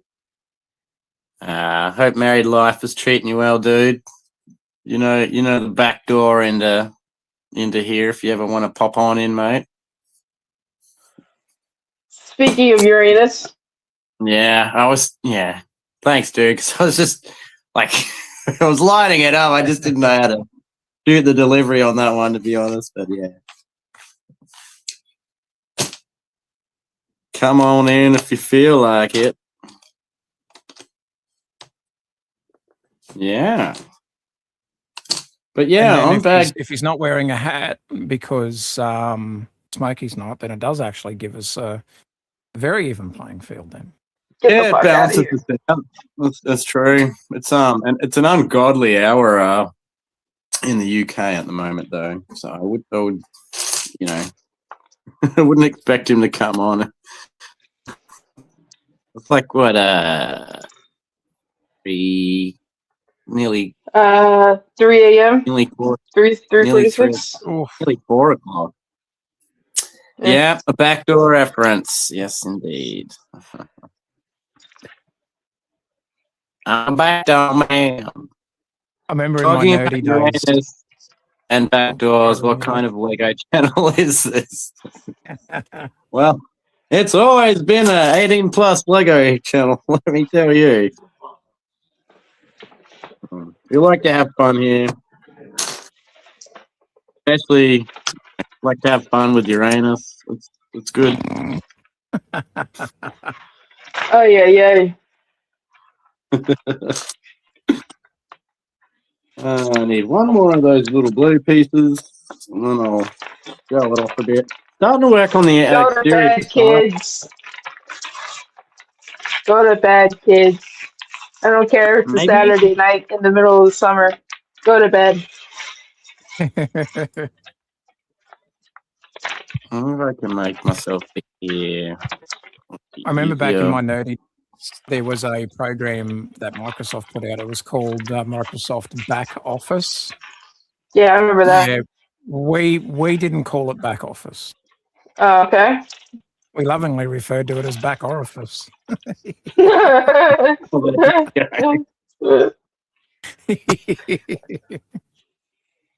actually used that. That was the pain in the back office. Hang on. Format. Layout. Not better. Full black. Yes, and also when I get a laptop, we'll be able to like bring up photos and stuff like that too. So we'll be able to talk about people's mocks and bring those up, and then we'll be able to talk about latest Lego releases with actual pictures, which would be fantastic. I don't know. I need to go talk to someone about getting an old refurbished laptop or something. Oh yeah. Yeah. Laptops have gone back up in price. There for a while they were pretty cheap, but they are currently paying off a police fine for speeding at the moment, and I still got to get new shoes for my car. So working on saving for those two things at the moment. Yeah, I don't blame you. And hopefully a career change in the future. Because the reason why I'm justifying not going to Brickworld Chicago next year is because I'm trying to make some big changes in my life, set myself up for the next part of my life, and just get out of getting up at 4 o'clock in the morning and going straight out in the big blue wet thing, because it gets cold out there. Oh, especially in winter. And winters in Tassie are brutal. It's almost over. Yeah, it's feeling that way now, Smokey, actually. It's good. Finally getting a little bit of warmth. Yeah, I can't imagine going out in the middle of the cold in the water. Yeah, sounds awful. It can be. It can be really beautiful too. It's just, I don't know. Now that I'm not working for the family anymore, it's just, why is that like that? Bug it up. Yeah, the rewardingness of the work is just not there anymore, unfortunately. No. And I think I'm going to use some of my skills, which is I'm very much a people person, to hopefully get into caring a little bit more. I'll do some courses and stuff like that so that I don't have to break my back in the cold anymore at 4 a.m. in the morning. So you'll just have to break your back instead. Come to Brick Slates next year instead. Well, maybe. We'll see. From clothes optional motel to Uranus to backdoor entry. Where do we go from here? Well, I'm glad you asked, Josh. You might be regretting that question in the end. I'm actually going to have to go back through. Oh, I see what I've done there. Okay. Cool. Fix that problem.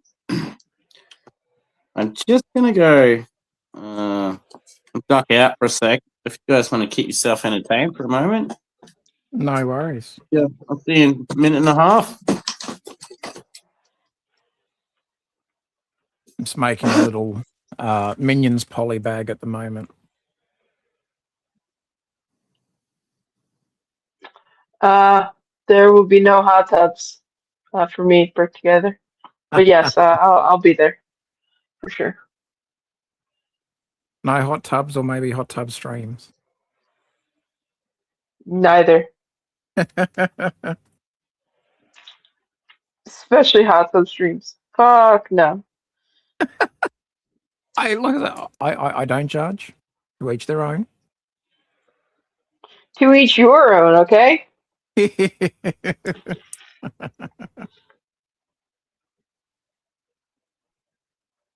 No, it's been Speaking of yeah, Uranus, that song is very funny. Very funny. it is incredibly funny. Yeah. I actually had to mute my mic the first time I heard it. I was like, what the Yeah. fuck?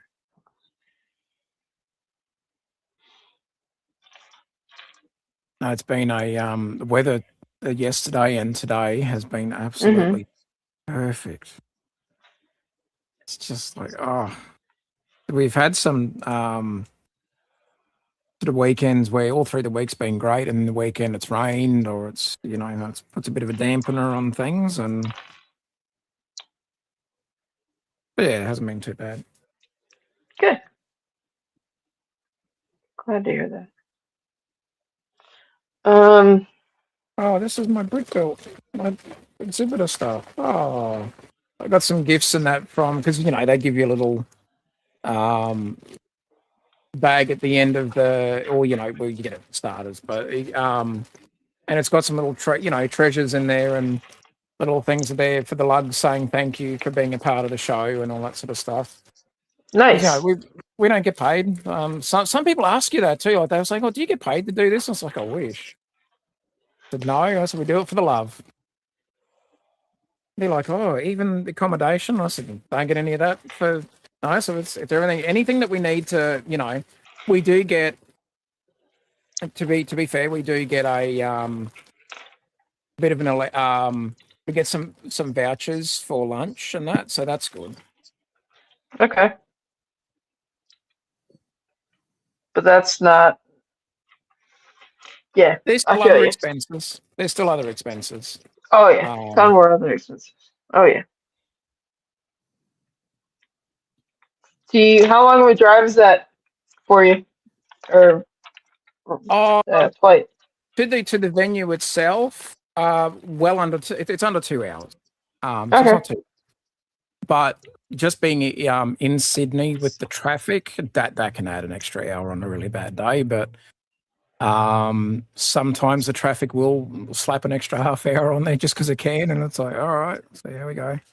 But for the most part, it's been pretty good. But so okay, I wouldn't have, I'm saying accommodation, not everybody needs to get accommodation. They can go home after the show and not have to find a motel. But there are other expenses that come into it. So yeah, it's something a few people asked. They were like, "Oh, and they were surprised. Oh, they don't pay you for this." And I said, "No, we do it because we want to do it. We want to share, our love of the brick with other people. Yeah. Mm-hmm. Exactly. And that's the interesting thing. Like if no offense, like that's why I kind of did this year. I just played something small this year for Brickworld. Was like I realized if nobody displays, there's no event. If there's no event, there's no get together. If there's no getting together, I mean, people. Exactly.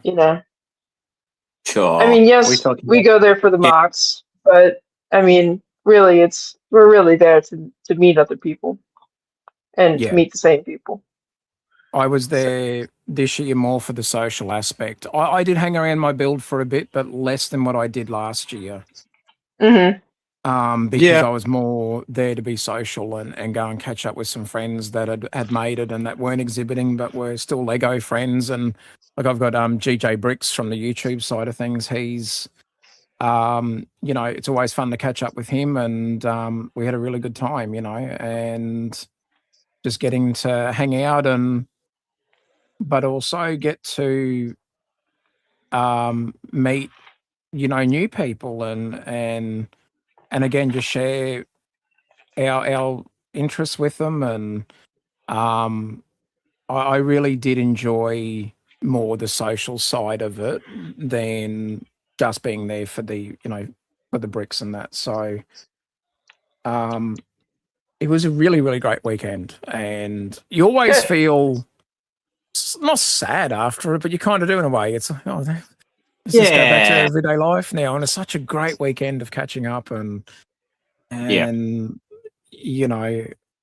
did feel a bit sort of down, on the way home in the car. It was still a great weekend. The kids had fun, and it was, and Mrs. Taz was an absolute trooper, and she did really well to helping keep baby Taz entertained, because it's just how that sort of works out. And she, she was an absolute trooper that weekend, so full credit to her as well. So I think thank you, Mrs. Taz. Yeah, she understands that, this is a hobby that brings me a lot of, especially with my health and everything, it brings me a sense of, being able to switch off a little bit and just enjoy what we do. And she's also she's not denying it. She's also met some, really nice people that have hung out with her and talked to her and, Good. Yeah. Yes, Pocket absolutely. Post-convention depression is the worst. And I mean, I experienced it for the first time ever really this year. And it's a crazy phenomenon.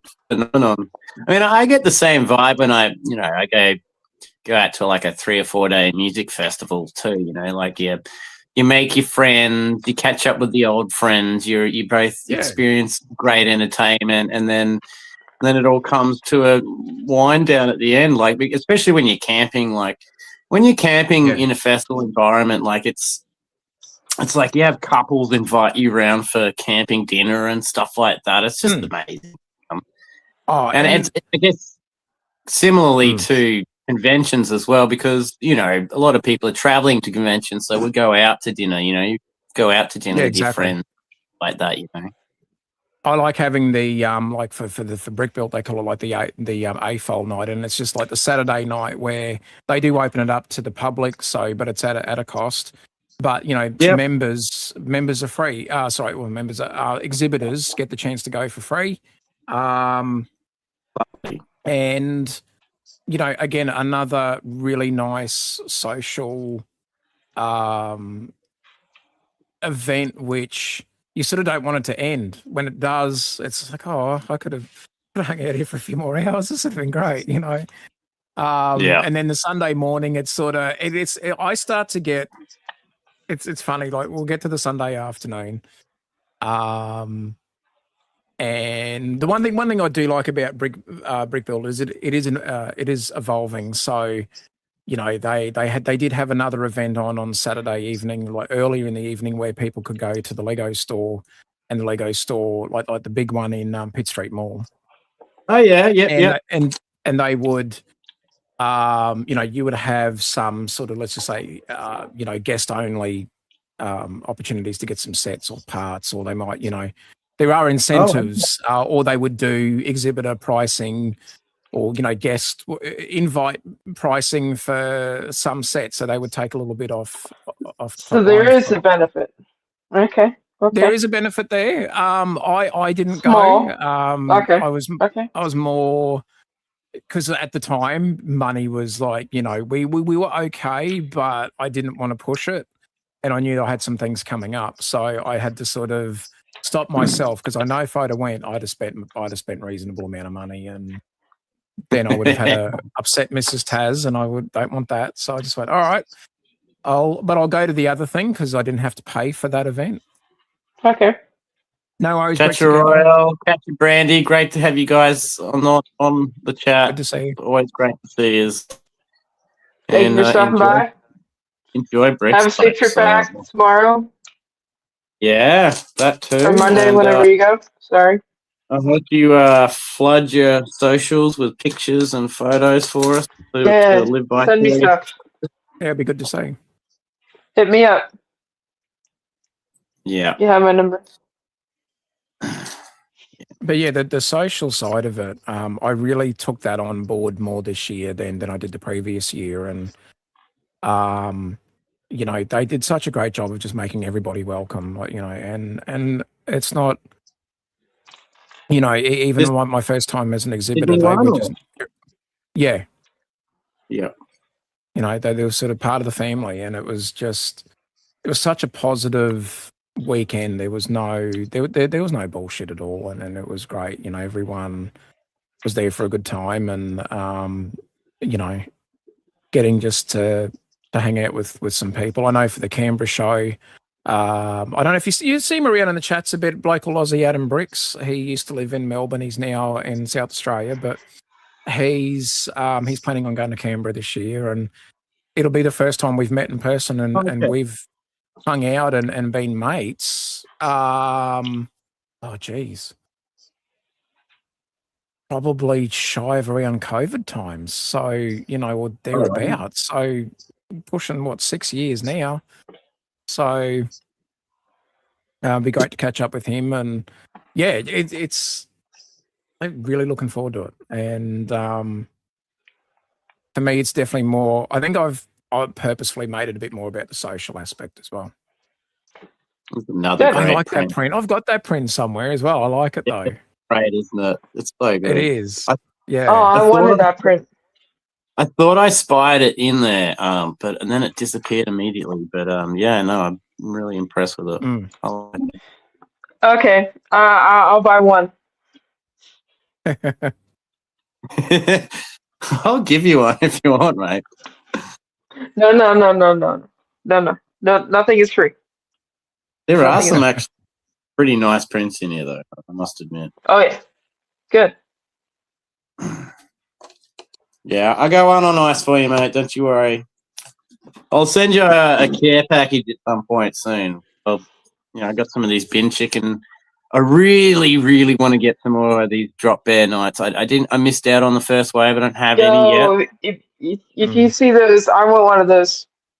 Yeah, well, like what it is like I've got all the right people on my Instagram. So that when there's a new drop for this, I think they're Queensland based, are they not? Taz, these guys. I think so. Yeah.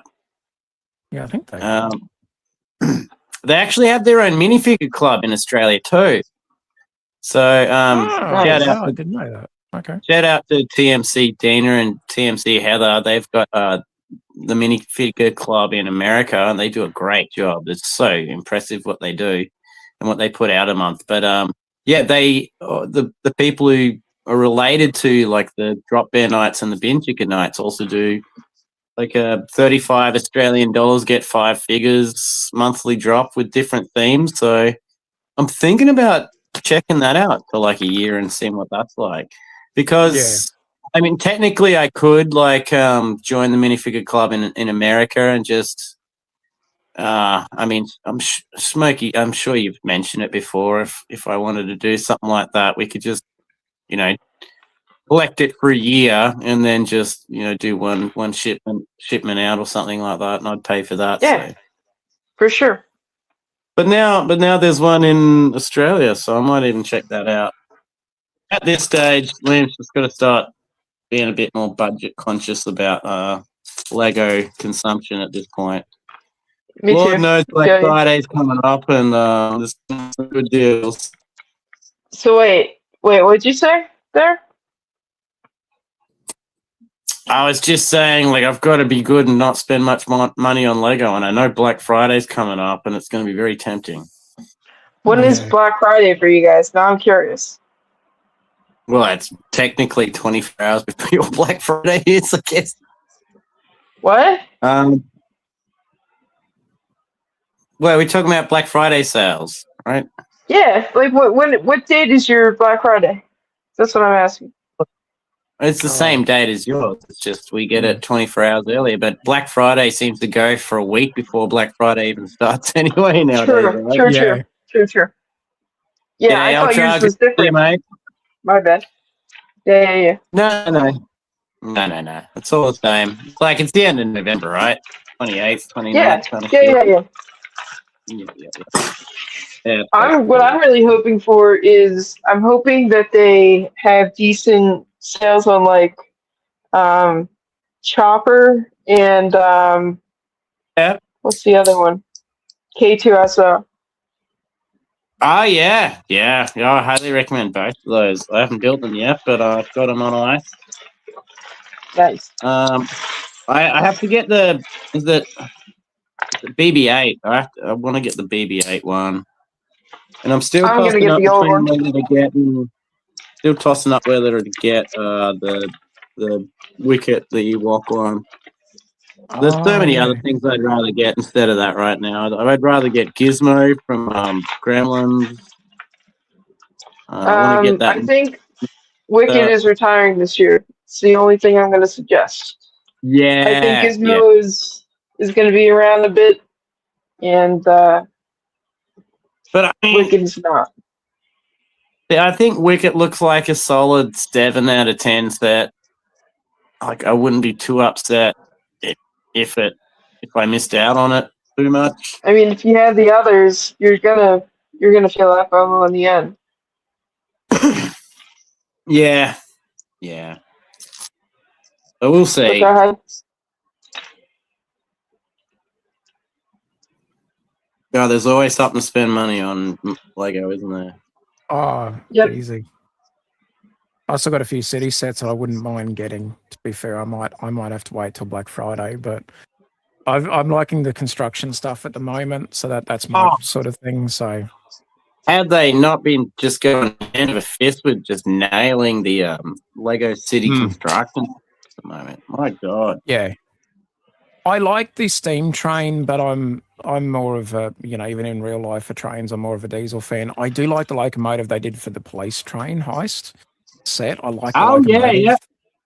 Yeah. I like the Arctic train, honestly. Yeah, I didn't mind that one as well. But I also like the dump truck and the front end loader set that's got the little side office and that too. But a bit pricey. Yeah. Like actual Lego's official, it's $199.99. Might as well just round it up to $200. But I like the Coast Guard boat as well, more so for the molded, hull. I've got one that's has got that same hull, but I like that one as well.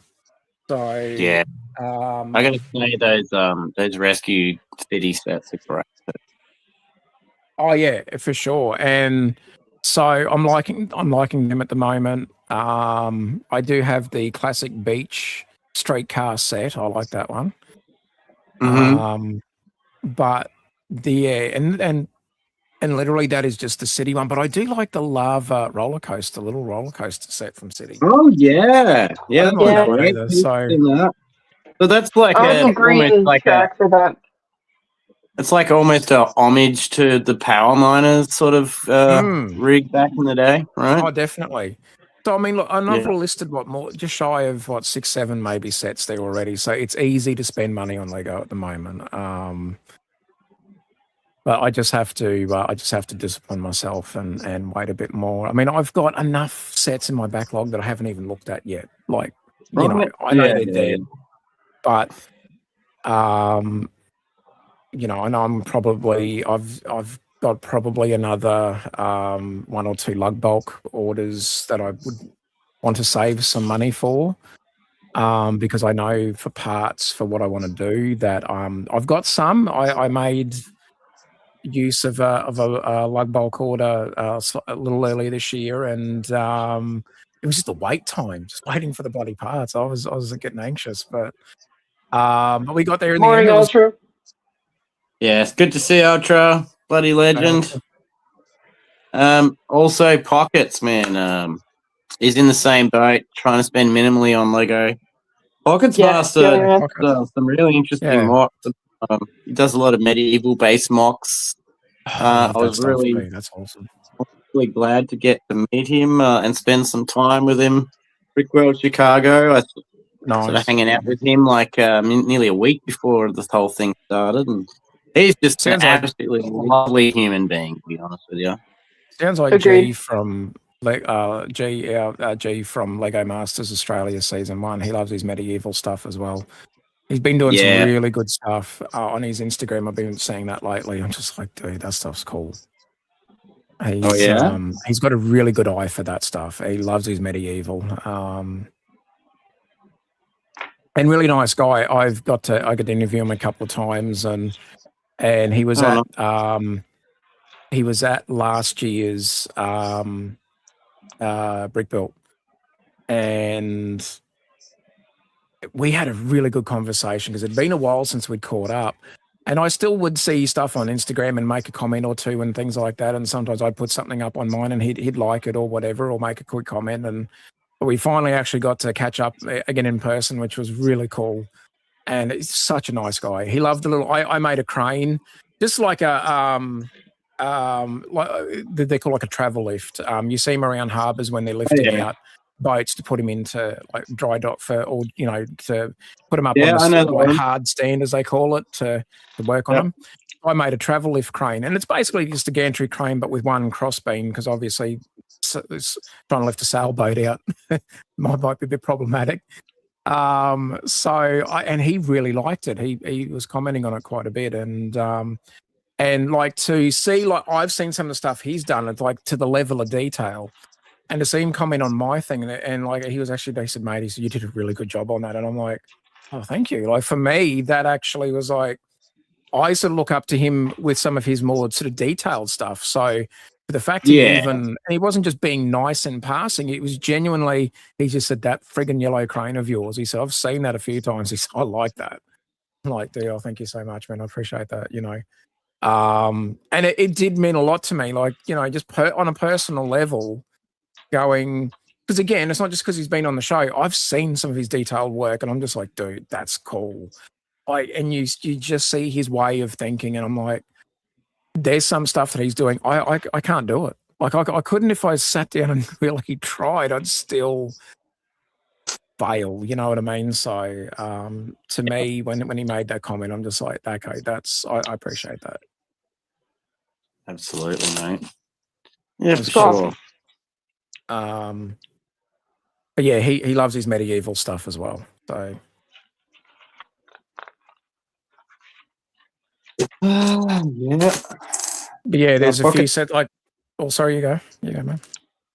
Pocket's pretty good at the medieval stuff, I've got to say. Nice, very nice to meet the guy. Just working on a couch, a leather recliner at the moment. I think it's going to go in the shop, so looking pretty good. I'll show you in a minute. Also get my shit together, so that needs that one. Well, it's good you got some life plans coming up, Liam, and at least got something to, work towards. And yeah. I mean, I'm going to go see the Small Lego show in Hobart, but it's always fun to go to that. And then I'm really going to try and make it to Brickvention. Bricktastic. Brickvention in Melbourne. Brickvention. In Melbourne, January. Yeah. So hopefully get to meet a whole bunch of more Australians that are in the scene, because I'm only sort of learning about other Australian content now. And just a lot of mock artists too that I've been appreciating in social media, but I haven't been able to meet in person yet.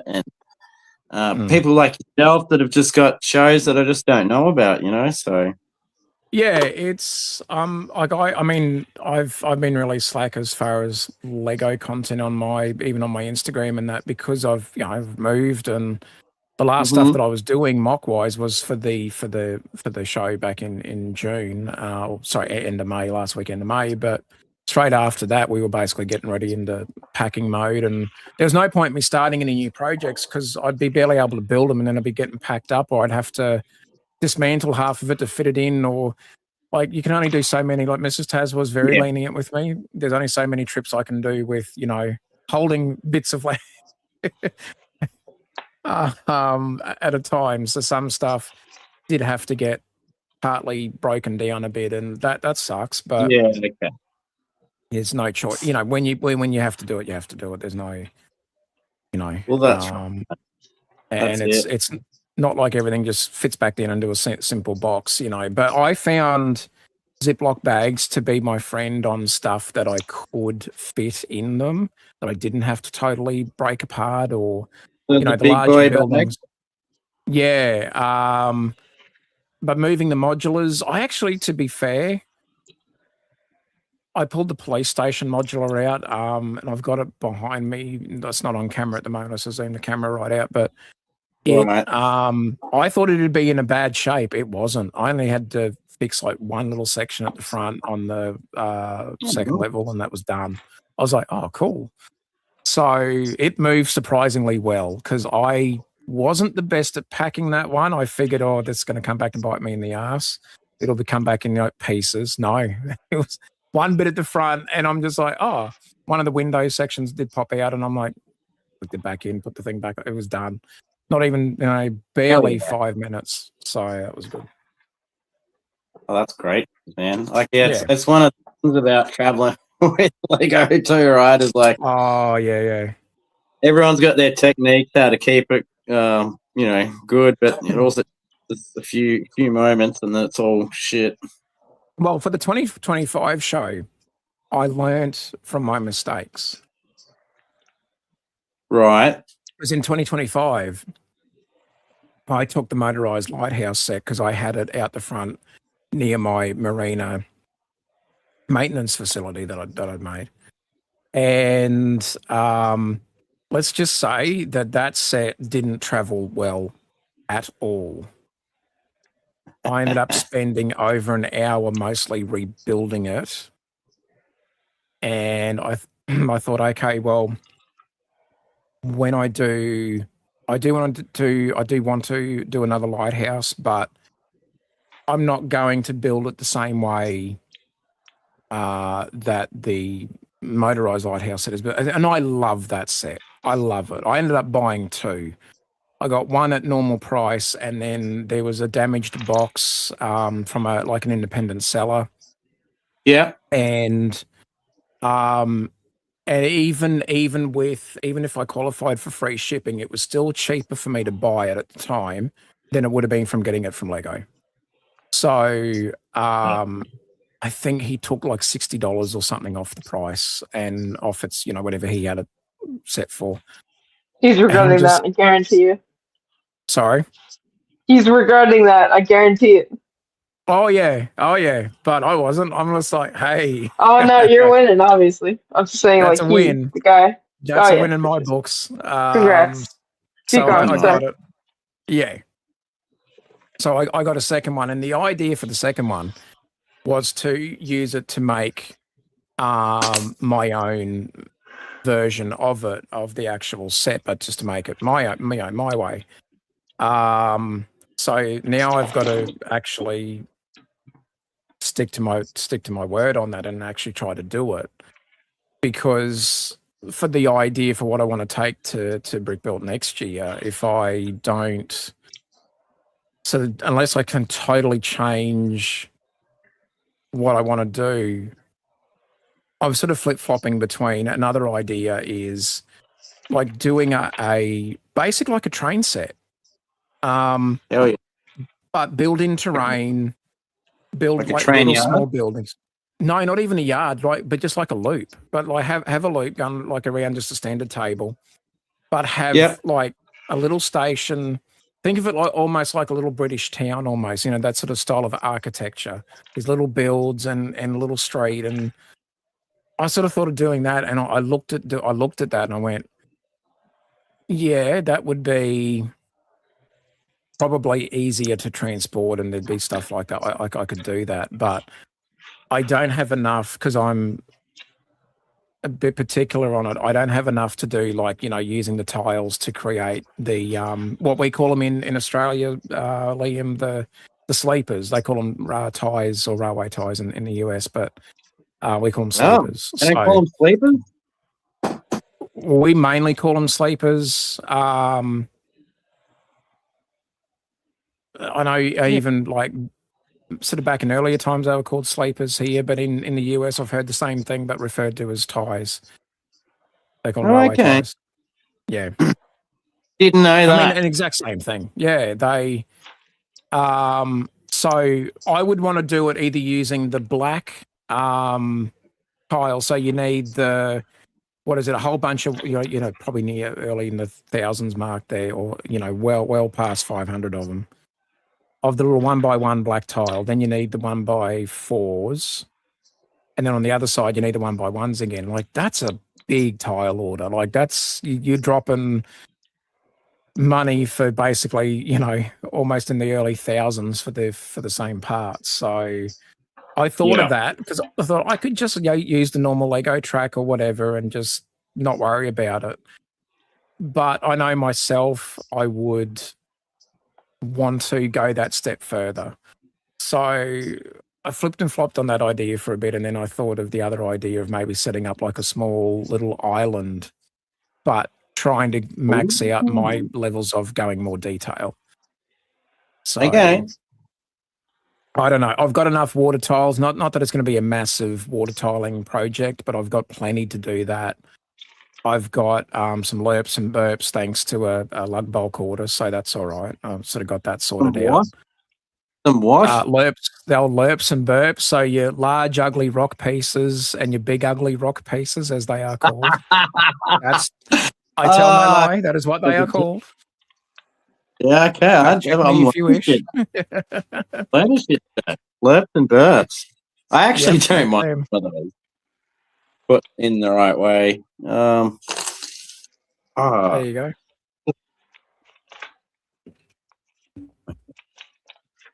I might just say what I've done so far with this because Alexandria, great to see you.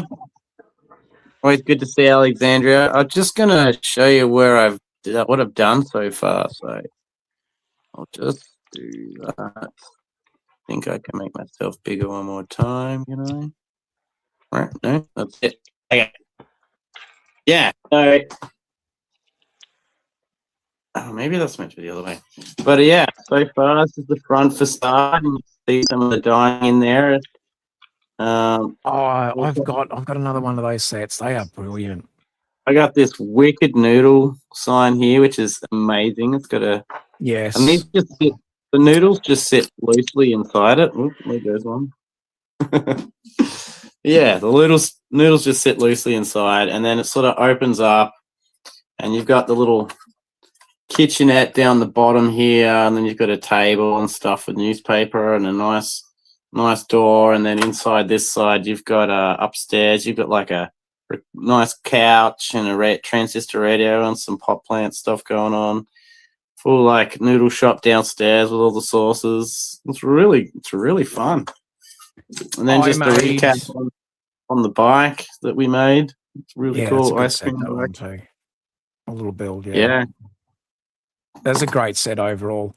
And it was really well priced, even over, even here in Australia. For us, it was at a bloody good price, that set. Yes, absolutely. I turned mine into a 16 by 16 plate and made it into the noodle shop down the bottom, and then made an apartment up on top. Oh, wicked. Yeah. Yeah. Well, that's how much I love that set. I was just like, oh, this is so cool. That was a bloody good set. Absolutely, mate. I'm quite enjoying it. I've got 3 of them. You bought 3 of them. I got 2 of them, but it was easy to, because it was such a good price at the time. Like, I could justify it. It's full of windows and doors as well, which is just like a parts pack for anything anything you want to make mock-wise for a building. It's perfect, which is great. Yeah. Alexandria, of course, is like at the moment when we talk about it, was a really good price. Yes, surprisingly Lego. That was a good set, but Yeah. The old 3-in-1 Yeah, that was cool. noodle shop. I have got. It's still boxed up at the moment, but I have the. When I find it, I'll. I think I did put it on one of the Instagrams there as well, so it'll be there somewhere. But it was good. Do you know what I nearly built? Mm. I nearly built this set for its infamy. The butthole tiger. yeah. Butthole tiger. Oh, so that might be coming up in a future stream. We might do the butthole tiger, and we could just play Uranus song while it plays. I was about to say that Uranus song would be very fitting, wouldn't it? It would.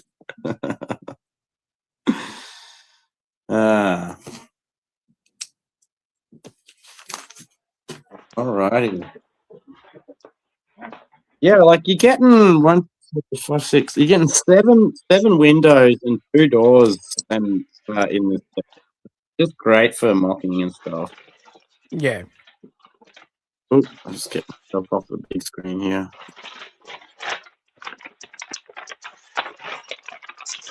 How you going, baby?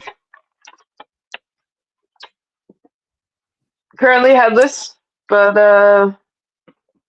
EV nonetheless. All right. Nice one. Starting to take shape, though, right? Last bag, yep. Last bag. How many bags was in that set? 6. 6 bags? Yep. Nice one. And 587 pieces. Did I? I can't remember if we spoke about getting that on a deal or not. Did we get a deal? Yeah, I got it for 40. It was originally 60. Oh, that's good. That's good. What's that? Is that 30% off? Roughly, yep. Cool. Awesome sauce. Yeah. Well, I don't know. Did you missed out on seeing what the building looked like so far, Smokes?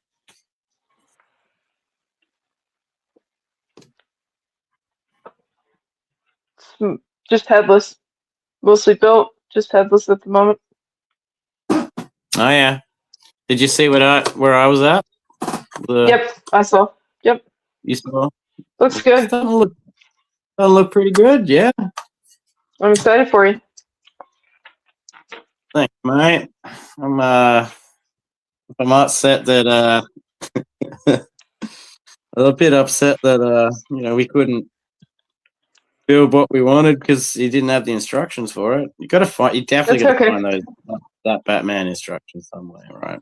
Yeah, I have an idea of where it is. What about you know how each set you can get points off it from the instructions manual if you go through? Yeah. Mm-hmm. Oh yeah. You scan that thing I'm not going to show, and you get your. Does anyone do that? Do you guys do that? I put all my instructions for a bit. Yeah. Did it for a bit. I haven't even bothered starting. I figure like that's just going to be like a weekend jobby and just go through it all. Rainy day weekend. That's the best time to do it. A rainy day weekend. Yeah, I'll spend 8 to 12 hours doing it, and I'll make $6 to $3 in points. Hey, that'll buy a set. That'll buy a third of a set. Or a third of a set. Yeah.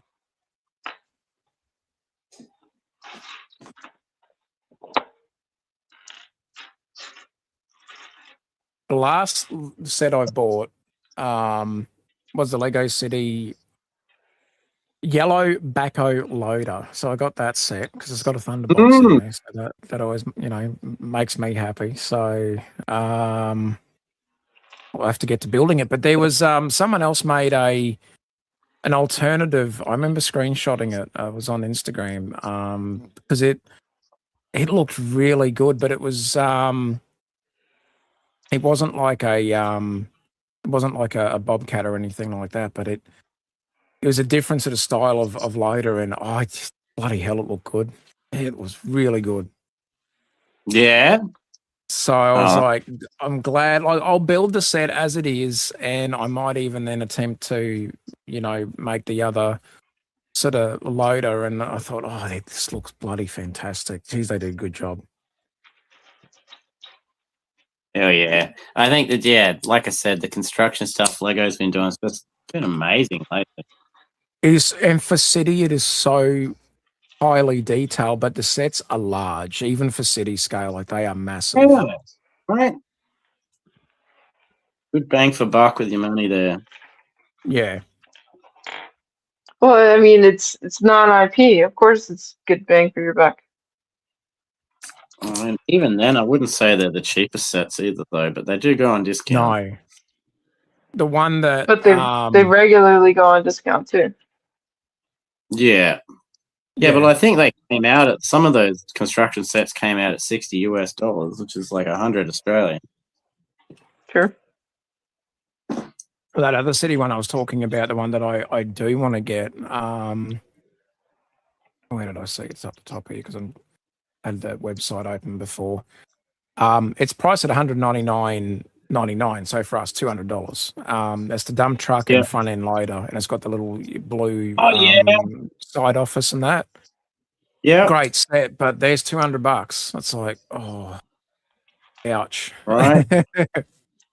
Yeah. It is a good set though. I'm not shit canning it. It's a great set, but I really want to get it. I think I'm just going to have to wait till I can get it. Maybe if Maya does a sale or Big W or Target or whatever does a toy sale. Yep. Then I might be able to get it. We'll get close to Christmas where they start to, get their Christmas sales on, and it's like, oh yeah. But Kmart, to be fair, I actually haven't looked at what Kmart's got it for because they don't necessarily do the toy sales now because they try to do lower pricing just as normal. So I should have a quick visit. Kmart. I find Kmart a pretty good place to get your Lego. Oh yeah. So, for example, then, look at that. Okay, they basically got you're kidding me. So, all right, Liam and Smokey, just to give you a bit of an idea. So, Kmart and everyone in the chat as well. Let's make sure I had the right website because I didn't want to load the wrong thing, but I have seen it. Let's see what Kmart's got it for, though. So I think I got a different ad, and it was for someone on Amazon. You can get it for $149. Like, that's $50 cheaper than Lego. Yeah. Very tempting. Very tempting. Yeah, I'm getting stuff at Amazon pricing, but I just wanted to see if I get Kmart Lego. Kmart, with their Lego, they're doing really good at the moment. Damn really right. Affordable. Supposed to buy it Lego. Especially like the cost of living and all that stuff, Wow. Yeah, I mean, I don't know about you guys, but my expendable income just became a lot more less expendable. Yeah,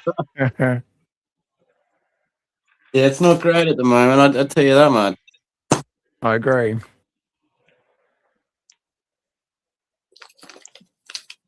I'm saving up to go. You know that. Sorry, go ahead. No, it's all good, man. Just saying, like, tough times. And I got credit card debt for the first time in years and years after my holiday. Although, kind of weird, I'm not having to pay interest on it, so been slowly paying it off for X amount of dollars. It's not too bad. Yeah. Yeah, when you can do that, it's manageable. Yeah. But I don't know, like I might end up like working in the private sector in caring, which means I'd probably have to get my own little I'd have to get another car, so I'd have to get a car loan and get a hatchback. I can drive people to and from appointments and stuff because not going to expect them to jump up in my truck. No. It's just possible. Yeah. Oh, so again, Liam, that set that I was telling you about. So Lego's got it. This is Lego City set. So the dump truck and front end loader, $199.99. Right, that's from Lego. Kmart, $149 right on the nose. $149. And there's not even a sale at the moment. No, that's just their ordinary price. Yeah, that's the ticket. Big W. See, now it makes that set for me affordable or justifiable to go, all right, I'll kiss $150 goodbye because we know you're going to brings that set to the price you should have paid in the first place. I was going to say, it should have been just released at $150 for us over here. But anyway, yeah, it's just, is there $200, in Australian dollars worth in that set? Is there $150? Well, $150 is a little bit easier to digest than $200, but yeah. Oh. And I don't have enough Lego points to bring it down to that $149 mark. You get many city sets, Smokey?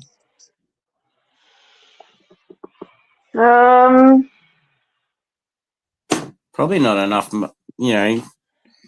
with all the other things we like. I mean, and that's where I am at with City. Like, I love City, but, like, I never have any money to buy City by the time I've looked after every other interest in Lego that I want to. Amen to that. Yeah, I think I have like 4 sets. 3 of them are smaller, and then one is I think it's an excavator or something like that. That just retired last year. Yeah. Yeah, I know that like one. Excavator, something like that. Yeah. So.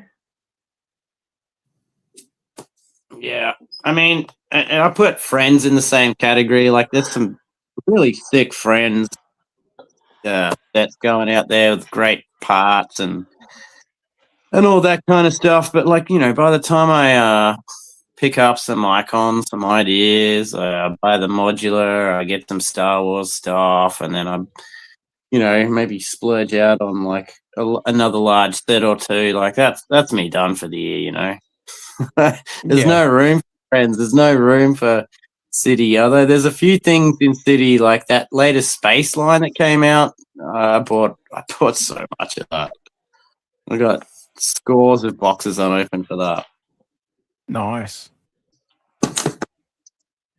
Plus, they came with this really cool crystal in it. It's like a pearl, sort of trans purple with pearl coating over it. It's really nice. Yeah.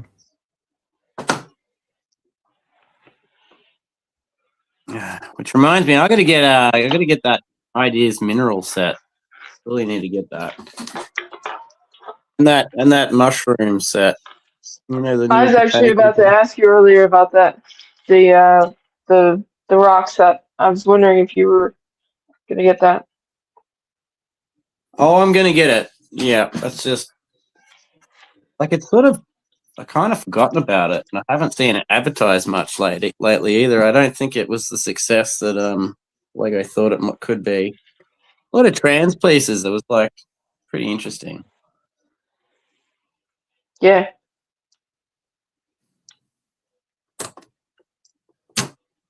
Yep.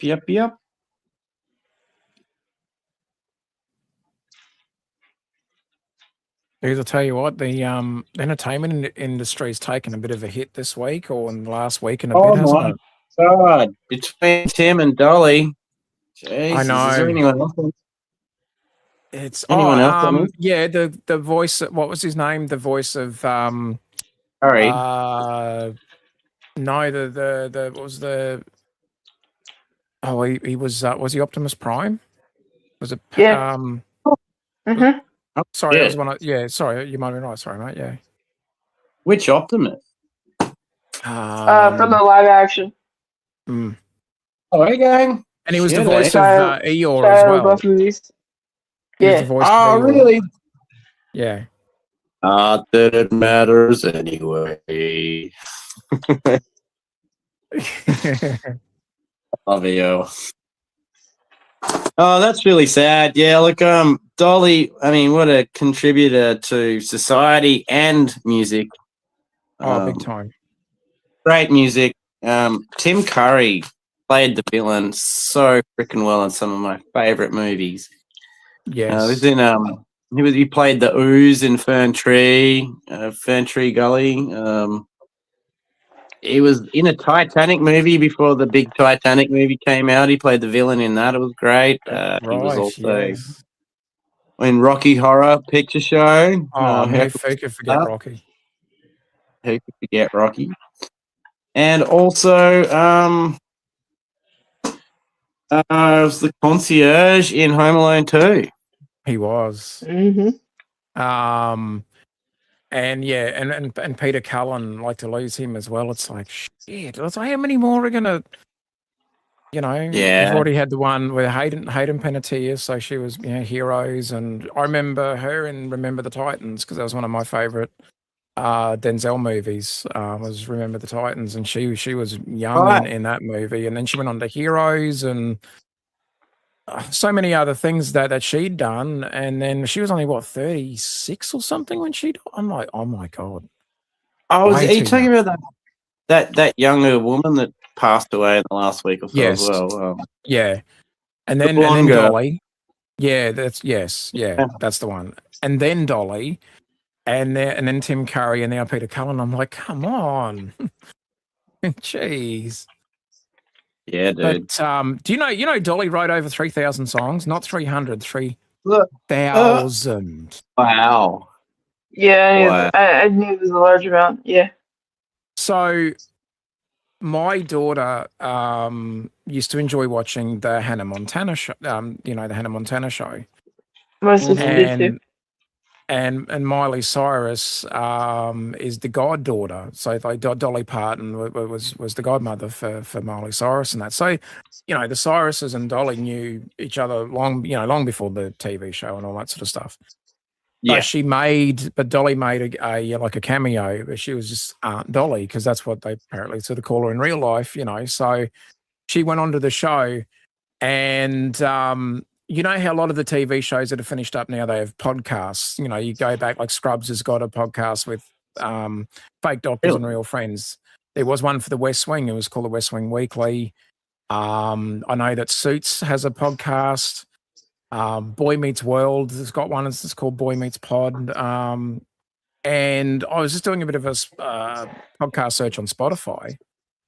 And there was this one called Best of Both of Our Worlds. And I went, I wonder what that's about. Turns out it's the unofficial, because it is a Disney thing, it's unofficially the podcast for the TV show.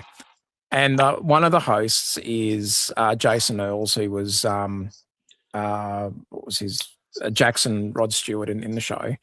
And then they also had one of the co-execs and one of the main writers that was also there so that's three people. And I got to the episode recap thing, and this was before Dolly died. And they were just talking about having someone like her stature on that show. And he went through a bunch of facts. There's also, because he sort of did a bit of a fact bombing at the end of the podcast. And again, this was before she passed. And I actually stuck around for the podcast, listened to the end, and also learned that she donated, but was it over 1 million books or something for kids so they could read, and I'm sure she's done way more stuff as well. But she was a class individual for sure. Oh, and to learn that she'd passed, and she was by her husband so much, and then when he passed, she was still just doing whatever she could, but yeah, what a classy lady. And to lose her, I'm just like, oh, come on, that one hurts. That hurts. Yeah. Yeah, man. COVID was similar times too. So many people dropped like flies during COVID. So many celebrities once, and some of them weren't even COVID related, but it just seemed to happen in that 1 year. I think we lost Bill Paxton during COVID. Was it David Bowie? Ziggy Stardust we lost during COVID. Yeah. I think who else? I think Ralphie passed around. Ralphie May, the comedian, passed somewhere around that sort of COVID time too.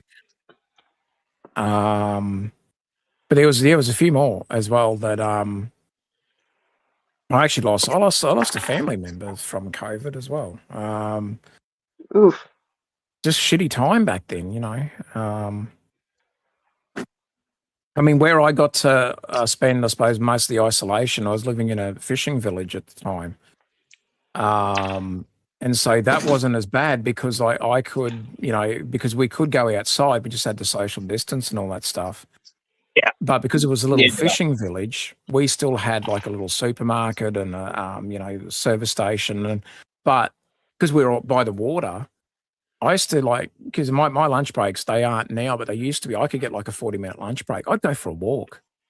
And I was just like, I was de-stressed. I'm just like, instead of sitting in an office, in town, I was basically at home, and because I could work from home, because we didn't close down during the company I was working that we didn't close down, so we just kept on going. So I was able to work from home. So a lunch break for me was a 40-minute break. I'd go for a half-hour walk, come home, make a sandwich or something, and then go back up and do what I had to do for the rest of the day. But it was so therapeutic. Like, it was just, this is, I felt bad for people that were in, stuck in like a suburban sort of where you could barely, you could maybe walk around your neighborhood. But for me, the water was just so therapeutic, like very relaxing. I'd never been so happy to live on a freaking island. So we shut down for 48 hours on a weekend. That was the only lockdown we had. Wow. And plus, I was an essential worker being primary production anyway, so I didn't get one freaking day off for the whole time. Yeah, we my wife was out of work for about 3 months, and then she could go back to work. But she was also she's in childcare now. She used to work in retail. Oh,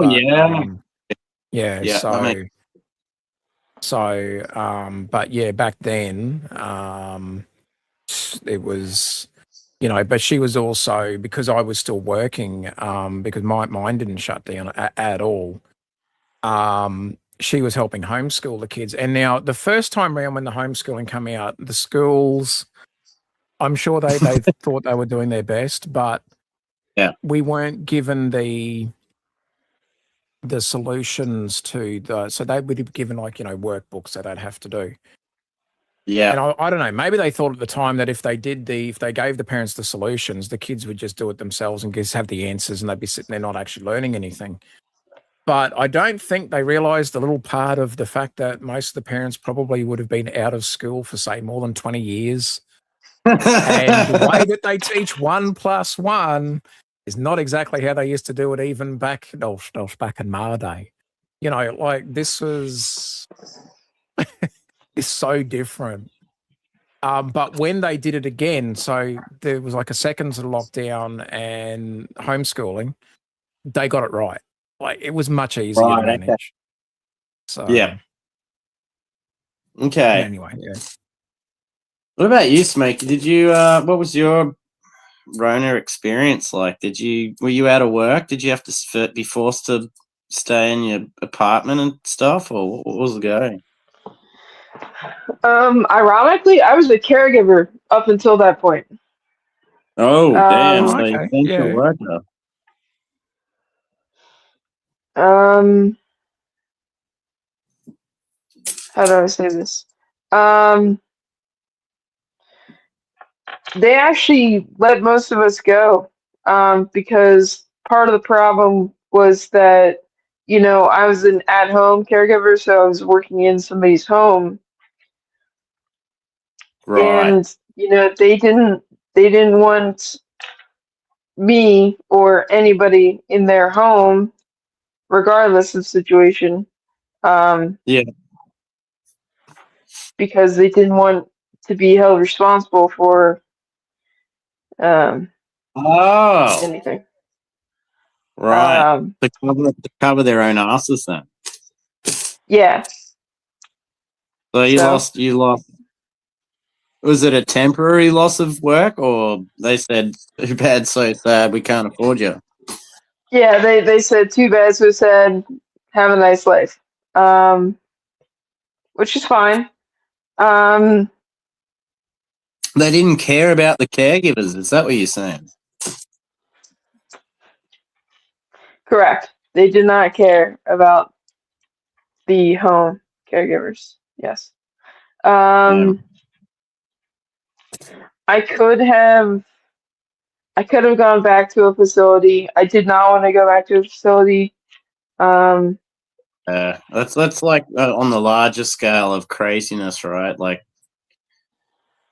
if you ever get the opportunity to do that kind of care, you want to be doing it sort of semi-privately or a smaller institution rather than a bigger institution, right? Because they just work you like a dog. And not just like that, you don't have enough time to actually spend with the clients and anything like that, do you? Like it's just you're a number there. Well, that's the other problem is like it's not only that, it's they work you like a dog and they don't care. Like Right.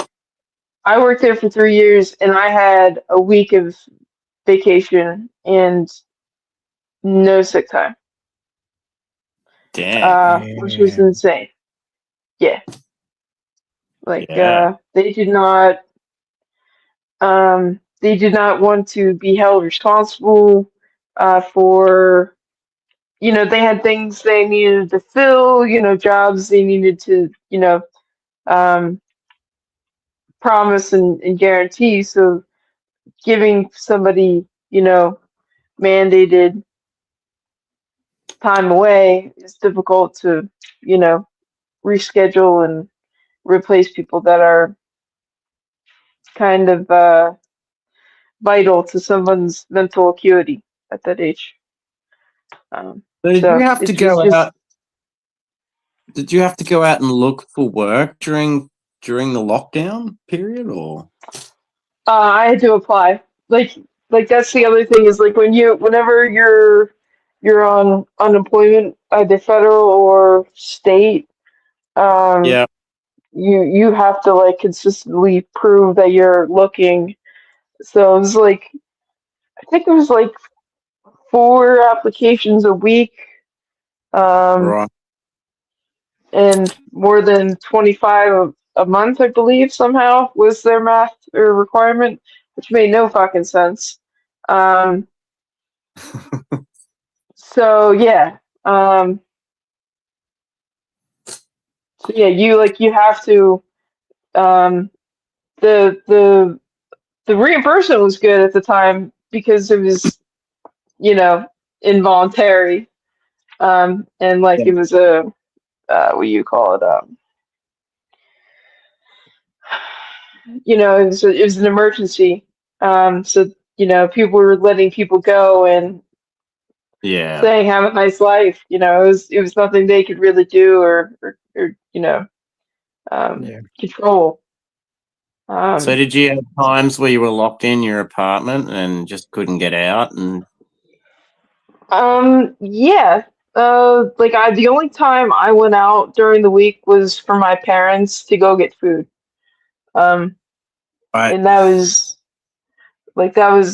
getting up at 6 in the morning, weekly, and going to the same store, getting the same 8 to 10 things, and going home, and taking a shower before I gave them the food. Yeah. Because at the time we didn't know what was going on or how it was spreading. Yeah. People were washing down the So, food, like the outside packets yeah, of food, weren't they? yeah, we were. I didn't want to. I don't know how to say that correctly, but yeah, like we were like taking. How do I say this? Not kitchen wipes or like what are they called? Lysol Wet. wipes. Um, yeah, Yeah. wet wipes. And we were just wiping down the outsides of food because my father is immunocompromised already. Yeah. And Yep. we weren't taking any Unnecessary risks. precautions. Yeah, Yeah. risks. Yeah. Because I'm also technically immunocompromised because I have asthma. My mother has asthma. Like it's kind of at this rate hereditary. So like it was not something that we were just, oh, we don't really care. We're just gonna go keep doing what we're doing. Like this was the plague to my father. So like yeah, like I went out, I did the shopping. I wiped the things down at the store, in the parking lot, and at home. Uh, so Right. it was just something that, I mean, looking back at it was kind of probably ridiculous, but at the same time we weren't taking the Yeah, risk. but we didn't know that. Nobody fucking So, did that then. yeah, Yeah. Yeah. there were no answers then, and there are still no answers. Not to get conspiratorial or anything, but it's Oh, it it was a was crazy interesting. time. It was a Yeah, crazy it time. was. Yeah. Yeah, here so many people got into the Lego hobby back then. It's just like, man, I did not have time. I did Oh, not well, have yeah. I was Yeah. into Lego, but I wasn't really doing the whole social media thing prior really. Like I wasn't Yeah, doing okay. the YouTubes but I still was that- into Lego. Was that a result from COVID getting into the social media side of it, do you think? Or is that Yeah, separate? it was because you know, you're at home a lot with home isolation and, you know, only really allowed to be out for a certain amount of time and all that sort of stuff. And you didn't want to risk because, you know, even then my health wasn't great either. And I already had my sort of diagnosis and that. So I still needed to be careful, even myself. And so, you know, get onto YouTube and then find that there's people doing live streams or there's channels that have popped up and all that sort of stuff. Like, I mean, I knew of Lego social media like through Jang and people like that. So I wasn't totally unaware, but to realize that there was groups of people still doing this sort of stuff and thought, oh, okay, this looks all right. And, you know, when I sort of got more into it, I think it was after I lost my dad, because him being a storyteller, it sort of helped me in my way sort of deal with his loss. And I'd had a bunch of stories that you know, and things that had happened, and thought, no, look, you know, I could probably actually do something and start having some fun with it. And that's what I did, you know. But I think for me, it was the fact that I knew, well, I'm going to be at home a lot. There's not a lot we can do at the moment until things settle down, and we don't know how long that's going to take. And I already had an old webcam, and I thought, oh, I'll check if it even works. Plugged it in, and it worked. I went, all right, well, that's part A taken care of. Nice. Because I was doing voiceover stuff, I had a microphone. I actually had a USB microphone. It wasn't the best, but it was okay. It worked. I'm like, all right, well, and I've already got a computer. It's like, well, I don't need to really, you know, I wasn't one of those ones that was going to have a full studio set up and go, you know, ham on it.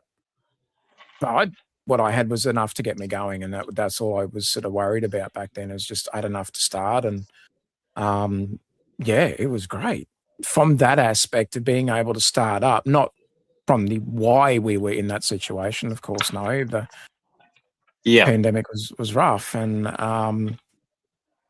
but I think also, you know, it helped with the fact that you didn't feel as isolated. Yeah, I feel you on that. And I'm sorry for being a blonde there, for not paying attention. Yes, that was when I came back to Lego. That time Okay. period. It was. Yeah. Apologies. Okay. Sorry. No, that's good. Like I said, you know, that was my next question, to be honest. John reckons at the post office we were considered essential workers, so worked the whole time, around 100 Same as people. over here, I think, too. Yeah. And 100 people that you see every day is like there's a pretty easy way of contracting a fucking disease. Yeah. And hospitals, hospitals were it was a nightmare. Oh, I yeah. still know hospital staff, like nurses and some doctors who were working during that time, and it's harrowing. Yeah, Yeah. my sister was a nurse and was coming home every night and taking a shower, like literally throwing her clothes in a trash bag at the door, going upstairs, putting them in the washer, and then getting right in the shower. It Yeah. was, Oh, Yeah. man, you know, that's crazy. yeah, like, Yeah. It's a different place. Yeah. And God, it must have messed so many kids up with schooling. Because, like, as you said, like, the homeschooling got better, but, like, so many people sounds like they fell through the cracks. And the age of literacy went down considerably, I believe. I feel really sorry for any kid that had to go through that extra stuff. Just as far as like, getting, you know, learning how to fucking spell properly and shit. To be honest, like, Yeah. kind of important. I mean, you had a learning difficulty on top of that. Like some kids just can't learn with 20 to 30 other little icons of their kids on a screen. Like some kids need extra attention and just like that kind of stuff. So I would have been fucked up. Good to see you, mate. I bearded. yeah, that was the other thing. I was going to school right as that started while caregiving, and I remember right in the middle of the semester they were like, "Oh yeah, by the way, the next 3 months you're gonna be learning from home," and I'm like, "I can't do that. I have no self control. I could barely do my homework, you know." Yeah. Yeah, exactly. Um, And that's me in a nutshell too. Like I need to be in a classroom to be able to be motivated to do some shit like that. yeah, But, must have messed a lot of people up. We did sure. pre-ordered the new SSD Superstar Destroyer. Oh, nice. The big giant arrow. Still not sure how I feel about that set yet. It just seems like, I mean, we all knew it was just going to be a whole lot of grey, but I feel like the greebling on the one before looked better than the greebling on this one, and it kind of looks so wider. flat. It looks wider than it should be, as well. Yeah, like it looks so thin. Like it looks like so thin that Nabisco would probably sue them for being so thin compared to trying to compete with Oreos and Cheez-Its for thinness. I'm really disappointed by that. Everything I've said is something someone who couldn't afford it would say. Theatre reckons it's bloody beautiful. I mean, it is beautiful. We'll see, because if I get my tires ordered in time, I really do want that Darth Vader. It's pretty sick. Yeah, the hilts. Yeah, I want the hilts for sure. Yeah, I stupidly gave away my last lightsaber, and it'd be nice to have at least one in my collection. So I don't know. I mean, it's more affordable than the Death Slice. The figs in it, I really like. Yeah, some of those bounty hunters are badass. So the Bosk, the Bosk looks really good. Yeah, I don't mind the blue added to it, but I just feel like there was more detail in the greebling as well. Like it just seems like a whole lot of upside down pieces in the new one in the top of it. I feel like I do like the addition of the blue, but yeah, like I feel like there's more better edges in the greebling in the center part of the IS, not the ISD, the SSD. The Enterprise or the Enter? Superstar Superstar Executive. Yeah, that's the one. But yeah, bloody. I definitely want that GWP. It'll be the longest. I reckon it'll be the biggest UCS I've got from Star Wars is probably the barge at this point. So it'd be the biggest fucking one I've ever had. I still need to get the AT-AT Walker. Me too. I think I'd rather buy the AT-AT over the Executor, but that's some big ass money now. It's retired. God, that went up quick. Yeah, it did. I'm missing one piece.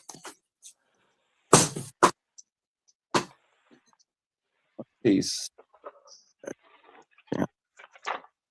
Yeah, she's starting to take shape. This might be one of those streams where I actually finished the build in one stream, which hasn't happened in a while.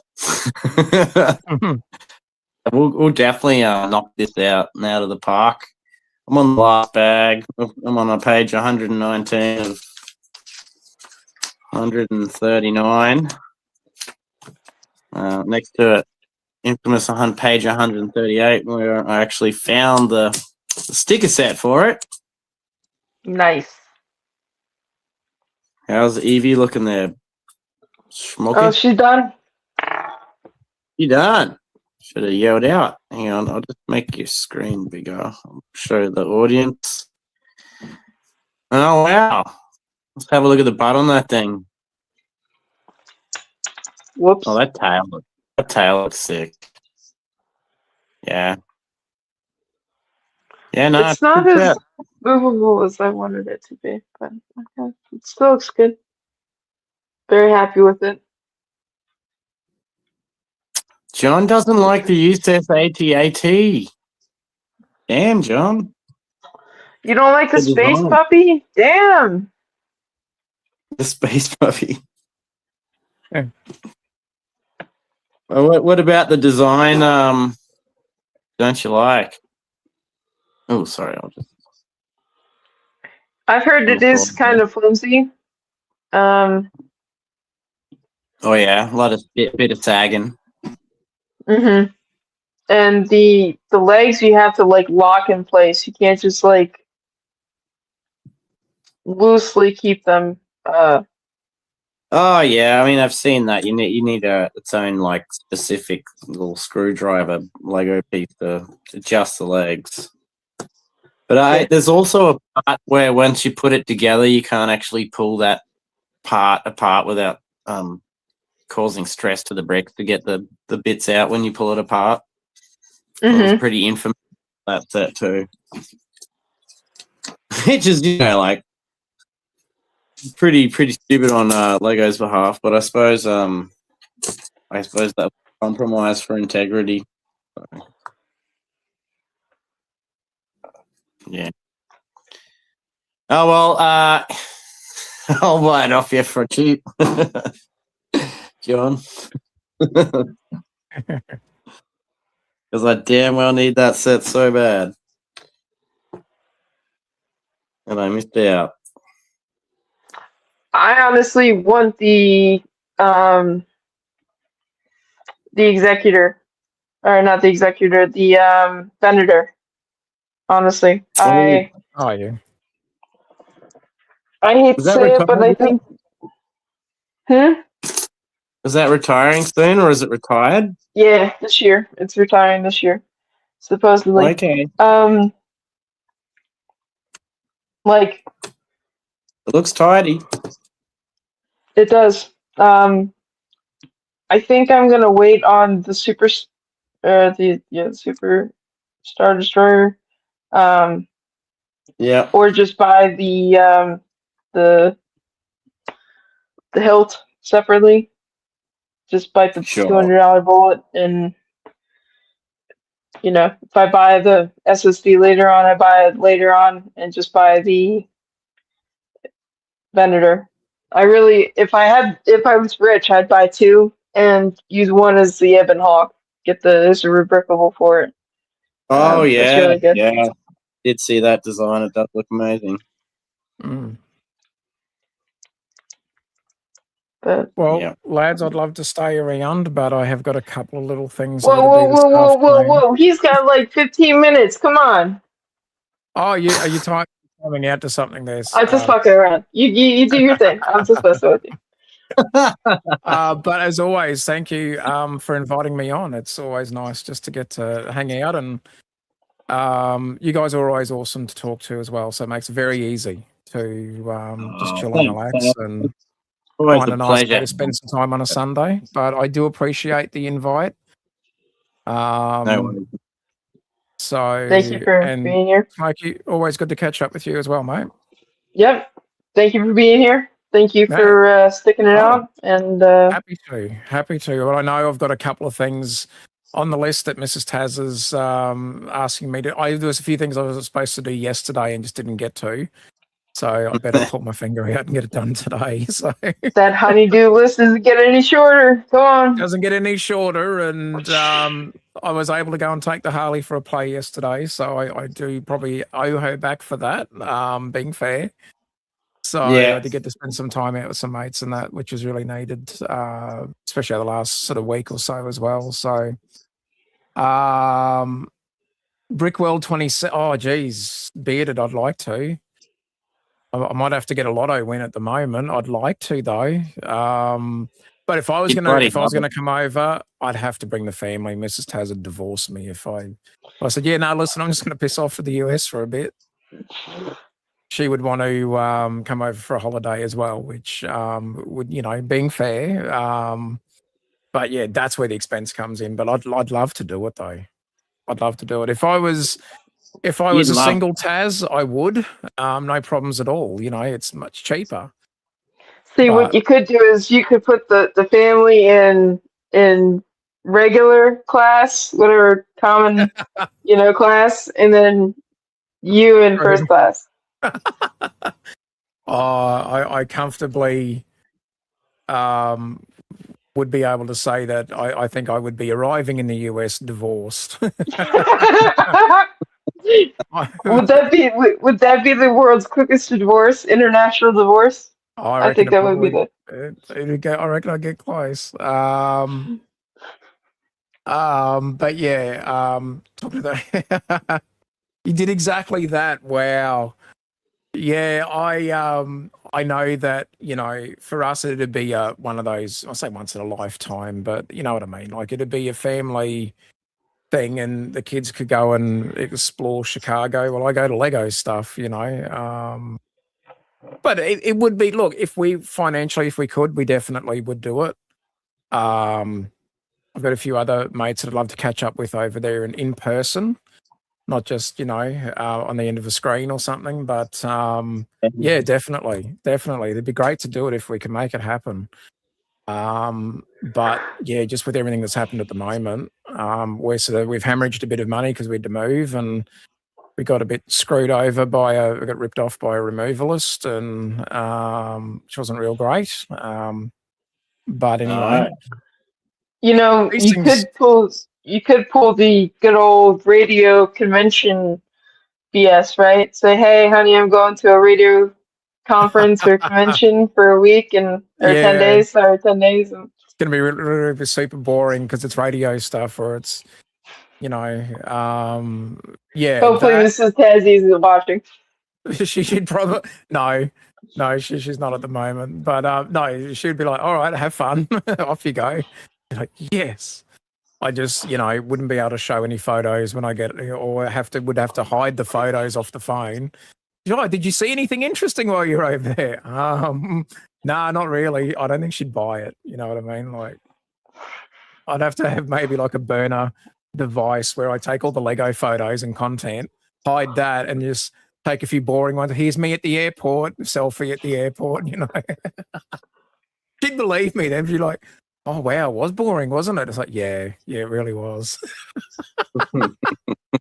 Meanwhile, the burner device has got all the Lego stuff on there and, going out and doing different things and spending heaps because I'd have to buy the stuff, keep it over there for a bit, see if I could get a friend to post it over to Australia. Ship it back to you. Yeah. I couldn't bring anything home. Nothing Lego Well, related. no. Wait a second. Yes, you could. You could just say, "Hey, I had so much time in the afternoons. There was the Lego store, and Yeah. There was this little shop that was selling some really old vintage sets that I thought, oh, they'd be good. Yeah, I can those grab stores exist, them. buddy. Those stores exist." I think she'd believe me. I, I Until might be she able to found the make that. burner. Yeah. And the burner device, it'd be all over. She'd be like, oh, radio convention, was it? Oh, she'd be pissed. You're like, I imagine like she's telling the therapist, he didn't cheat on me physically. He didn't cheat on me emotionally. He cheated on me legally. Yes. Yeah. Ah, That's how, still yeah. cheating. That's still fucking cheating. Either way we spin it, she's still going to be pissed. But no, I appreciate the invite, guys. It's always good to get to come and hang out, and I genuinely appreciate it. It's nice to, it's relaxing. It's so just sit back and chill and get to hang out and have some laughs and stuff. So anytime I'm given that opportunity, I genuinely appreciate it. So, Mate, it's always a pleasure having you on. It's always it's always dream fun. when we have you on. Yeah.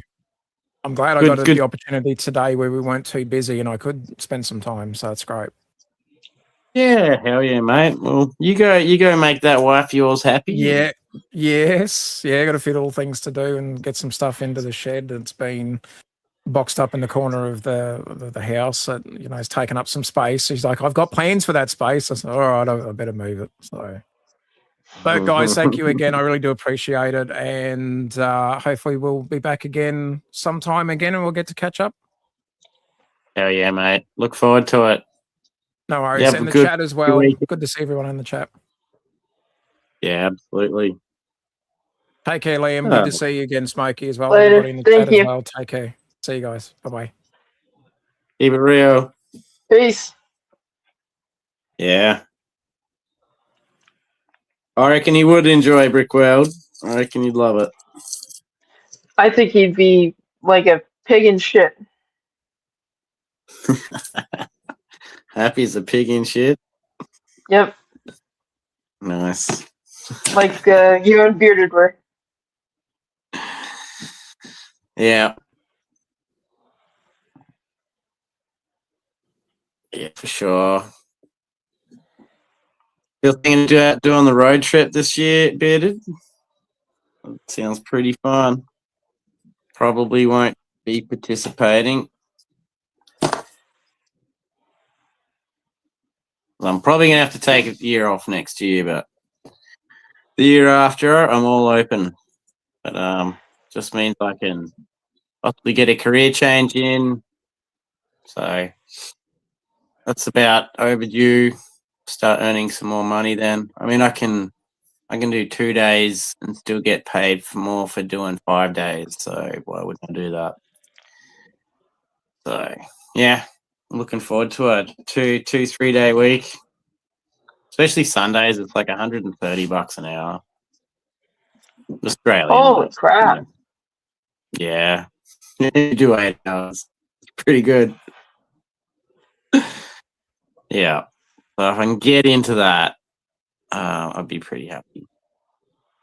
But I'm getting pretty close to ending this set. I've got a few pages to do. I've got to do one of these fake birds, and I'm guessing I'm going to do a fake poodle soon.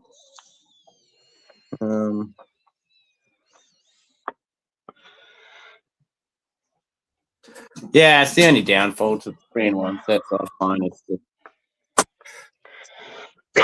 like the animals that they have. But you don't have to build them. Yeah, but you can keep the pieces. That's it.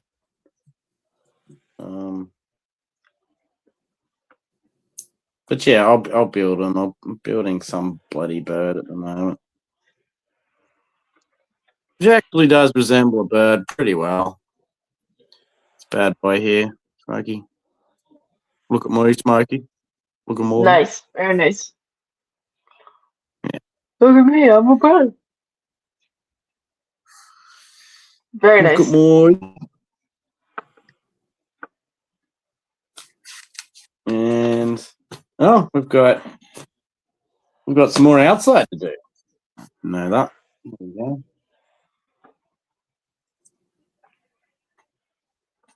Yeah, I'm actually excited. I'm going to finish a set in one stream. That hasn't happened in a long time. Got to say, as fun as it was to build that Triceratops, it was a pretty fiddly set to put together. There's a lot of from very repetitive and a lot of the same pieces. Just stacked. I mean, the whole thing's one color too, right? Just about, right? Yeah. Sorry. Just about everything was the same color, right? Yeah, that Short of the. Go ahead. It's actually great set. Really enjoyed building it. Wow. Got this cool guy on the plaque. Even got like a mosquito and amber as a little Easter egg. No, great set. But it was just a bit finicky and fiddly, and yeah, just a whole lot of tan. But it was good. I enjoyed it. Like it was a good knowing what you're getting in for. I bought the big giant T-Rex one as well, buildable T-Rex skeleton.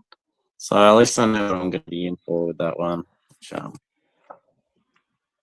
A lot of it's just lining up the angles right too, because a lot of it's like the ribs and stuff. You got to get the angles right on them. Otherwise they look wonky and stuff. Yeah. Good hearing about Brick together at Brick Slopes. A bit jealous of them.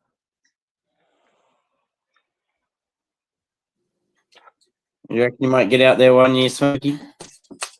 Yeah, that's my plan for next year. So this year was all about Castle. Do you think they'll switch that theme around? Obviously, I think I heard that either last year or next year is Pirates. yeah, I love pirates. Yeah. Because you're a fan of the Butte or the Uranus. Yeah, I get it, buddy. I understand. No one's judging you here. No one's judging. What? I'm a fan of Uranus. Is that what you said? I said you're a fan of Uranus. That's what I was saying. Yeah, and I get you, Tyler Pocket Master. I wish I could go to more conventions. I don't even really need a lot of stuff. I just need more experiences in life at this point, and I feel like experiences shouldn't cost you too much money, but that's in the world we live in nowadays. Everything costs money. Yeah, my plan is to not buy anything at Brick World next year. Just go for the experience, and then do the weekend of Brick Slopes, and then be done. See how that worked out for you. Yeah, probably not well. I mean, I didn't spend too much on actual things there. I could have bought some more stuff. I bought a lot of figures just because I was too worried about suitcase space, and I had so much suitcase space left on the way home. It was crazy. Yeah, I had another whole 5 pounds I could have used on the limit. Going back. Yeah. I could have bought more stuff, but it's all right. I wonder what I'm building here. It looks like some kind of sauce dispenser or something.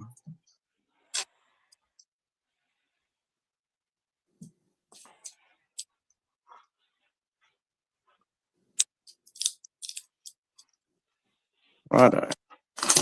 God.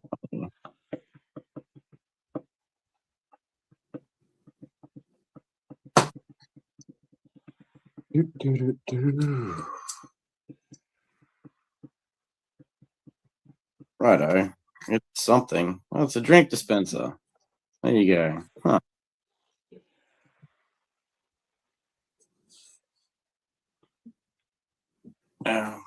You know what? I am less than 30 pieces off finishing this set. It's a nice feeling. Hell I think yeah. it took 4 streams with that Triceratops. If not 5, yeah. It was kicking my ass in the end, that's for sure. It's like, is today going to be the day I finally finish building it? Oh, it's a clear minifigure head as a lantern. Kind of cool.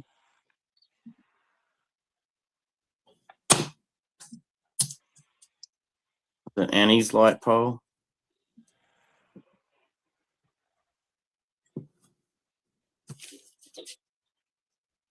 Righto, we are nearly going to put the last sticker on. And we're about as close to finishing as the word fuck is, mate.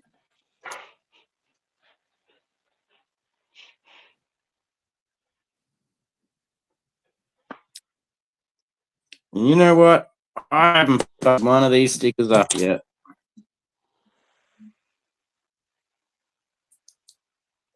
So put that there.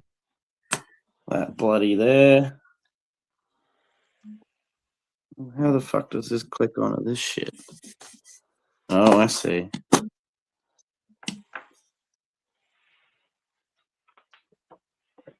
Wait.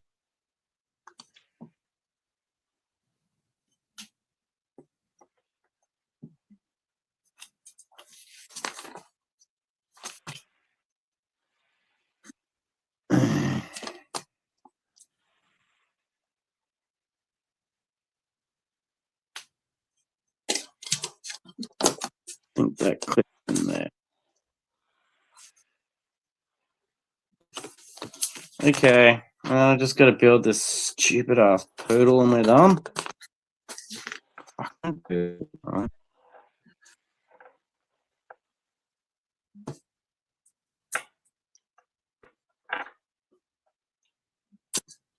What have I done? 3 hours and 26. Oh, yeah.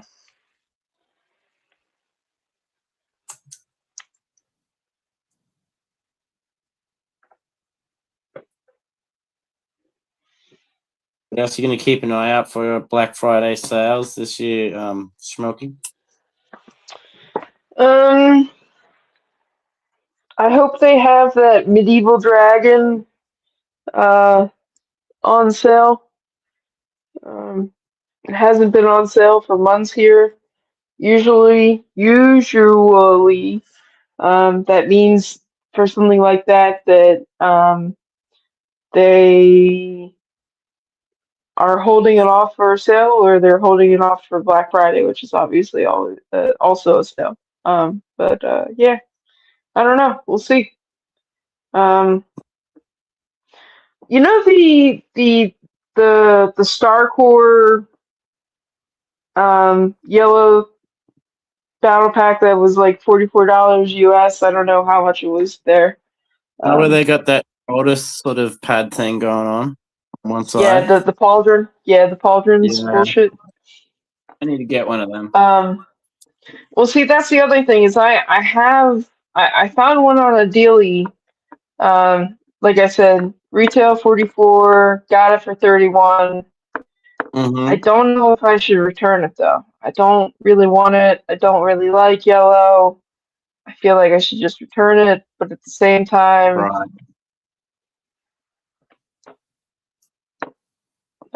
those pauldrons are kind of cool, honestly. I wish they were a different color. Yeah. Yeah, yellow isn't my favorite color either.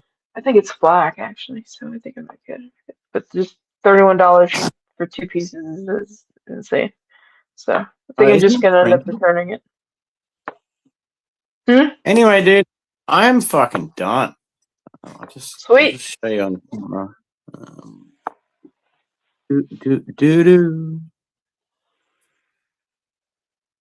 Yeah, so here it is.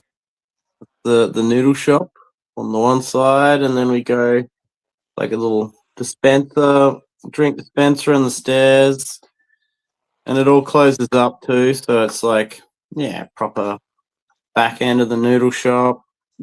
Door opens, and there's such things involved. There's such things involved around the other side too.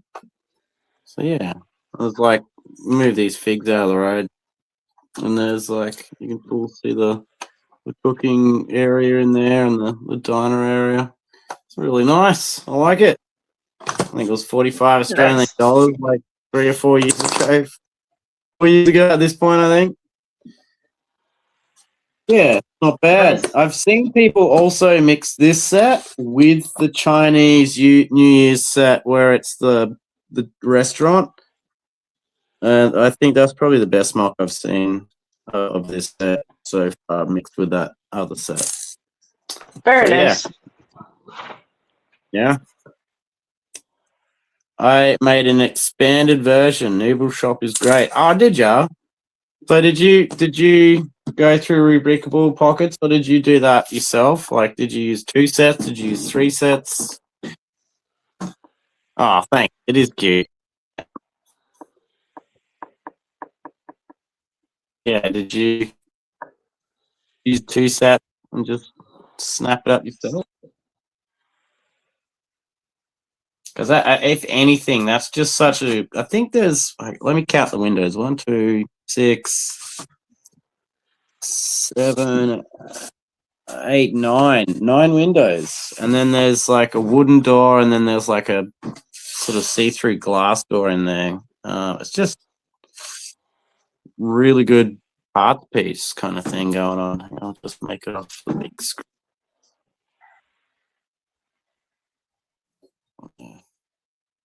Sometimes I use model sets, but others just expand what I have. Yeah.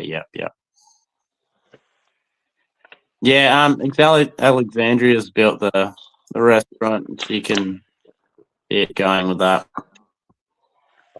Yeah, he just does it himself. That's awesome. Yeah. I love that. People, yeah, I'll see what I can do with that. And I just don't have that skill in me. Yeah, this Takes time. this little ice cream tricycle is pretty damn sick too. Fan of that. Comes with 2 figs, nothing too special. We got like the chef, the noodle maker, and then we've got the customer, the noodle consumer. They're pretty generic. But yeah, good enough for the noodle shop.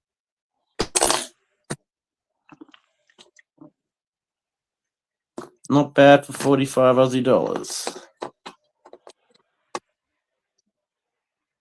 Would that be like 30 US or something? 36, yeah. Yeah. Oh. Yeah, so that was fun. I'm glad I could get something I could knock out in one go. One of the highlights of it is the sign. Really like this sign here of the noodle shop. You've got your noodles in the bowl with the chopsticks, and then fortunately that's a sticker, not a print. But yeah, those noodles are just sitting loose inside there too, which is kind of cool. They wriggle around a bit. I mean, you want a modular without having to put the price tag on it. This thing, it can go open dollhouse, or it can close up. It's got the hinges. It's you get the taste of the modular. Like you could instantly just throw this into a Lego city wherever you want. Really, I mean, you might want to mills it up or something. Mills Make it a bit bigger, for sure. Yeah, I mean, it's just got options. But what I'm saying is, you could just throw that in a city straight up right now, and it'll fit in. What is it like? 16 by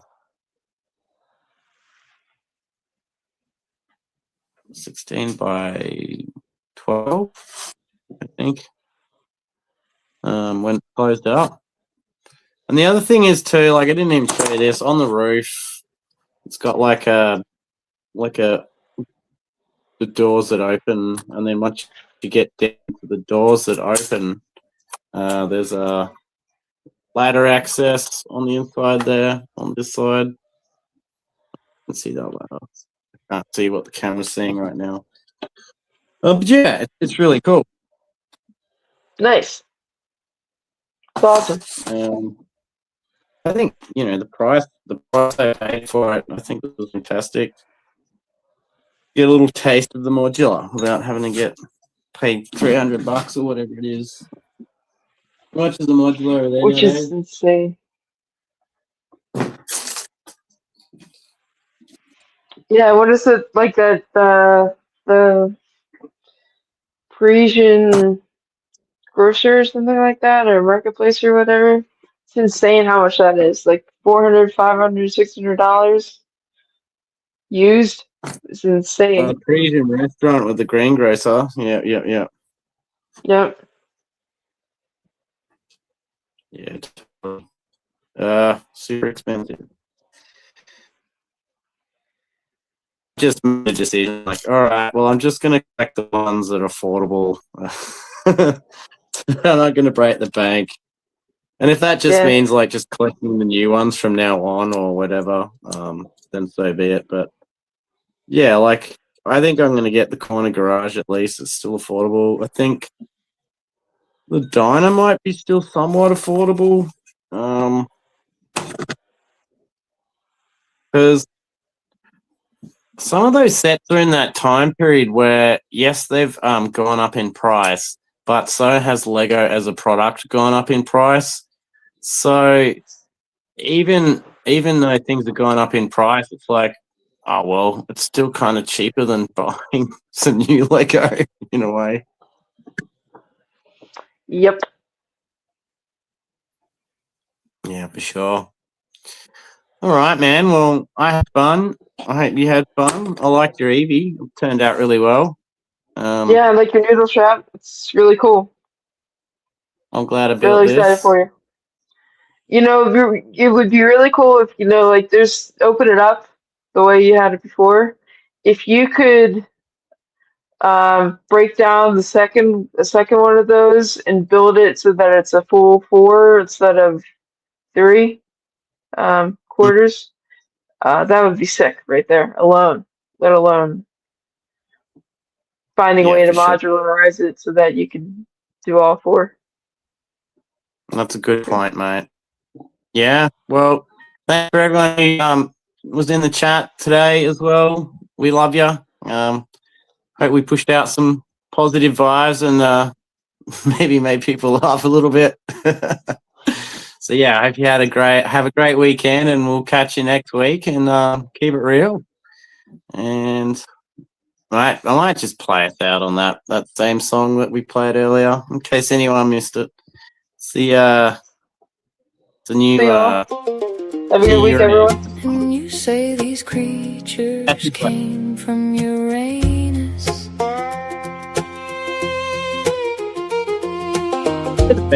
And you say these creatures came from Uranus. I'd like to visit Uranus. I'd like to visit Uranus.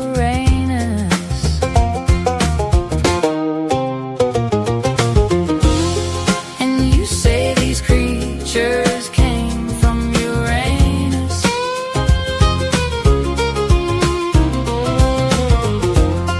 And you say these creatures came from Uranus.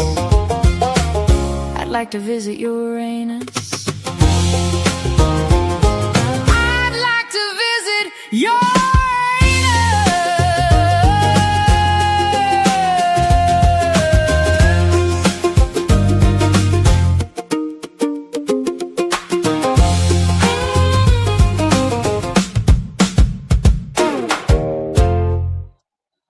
Keep it real, old big love.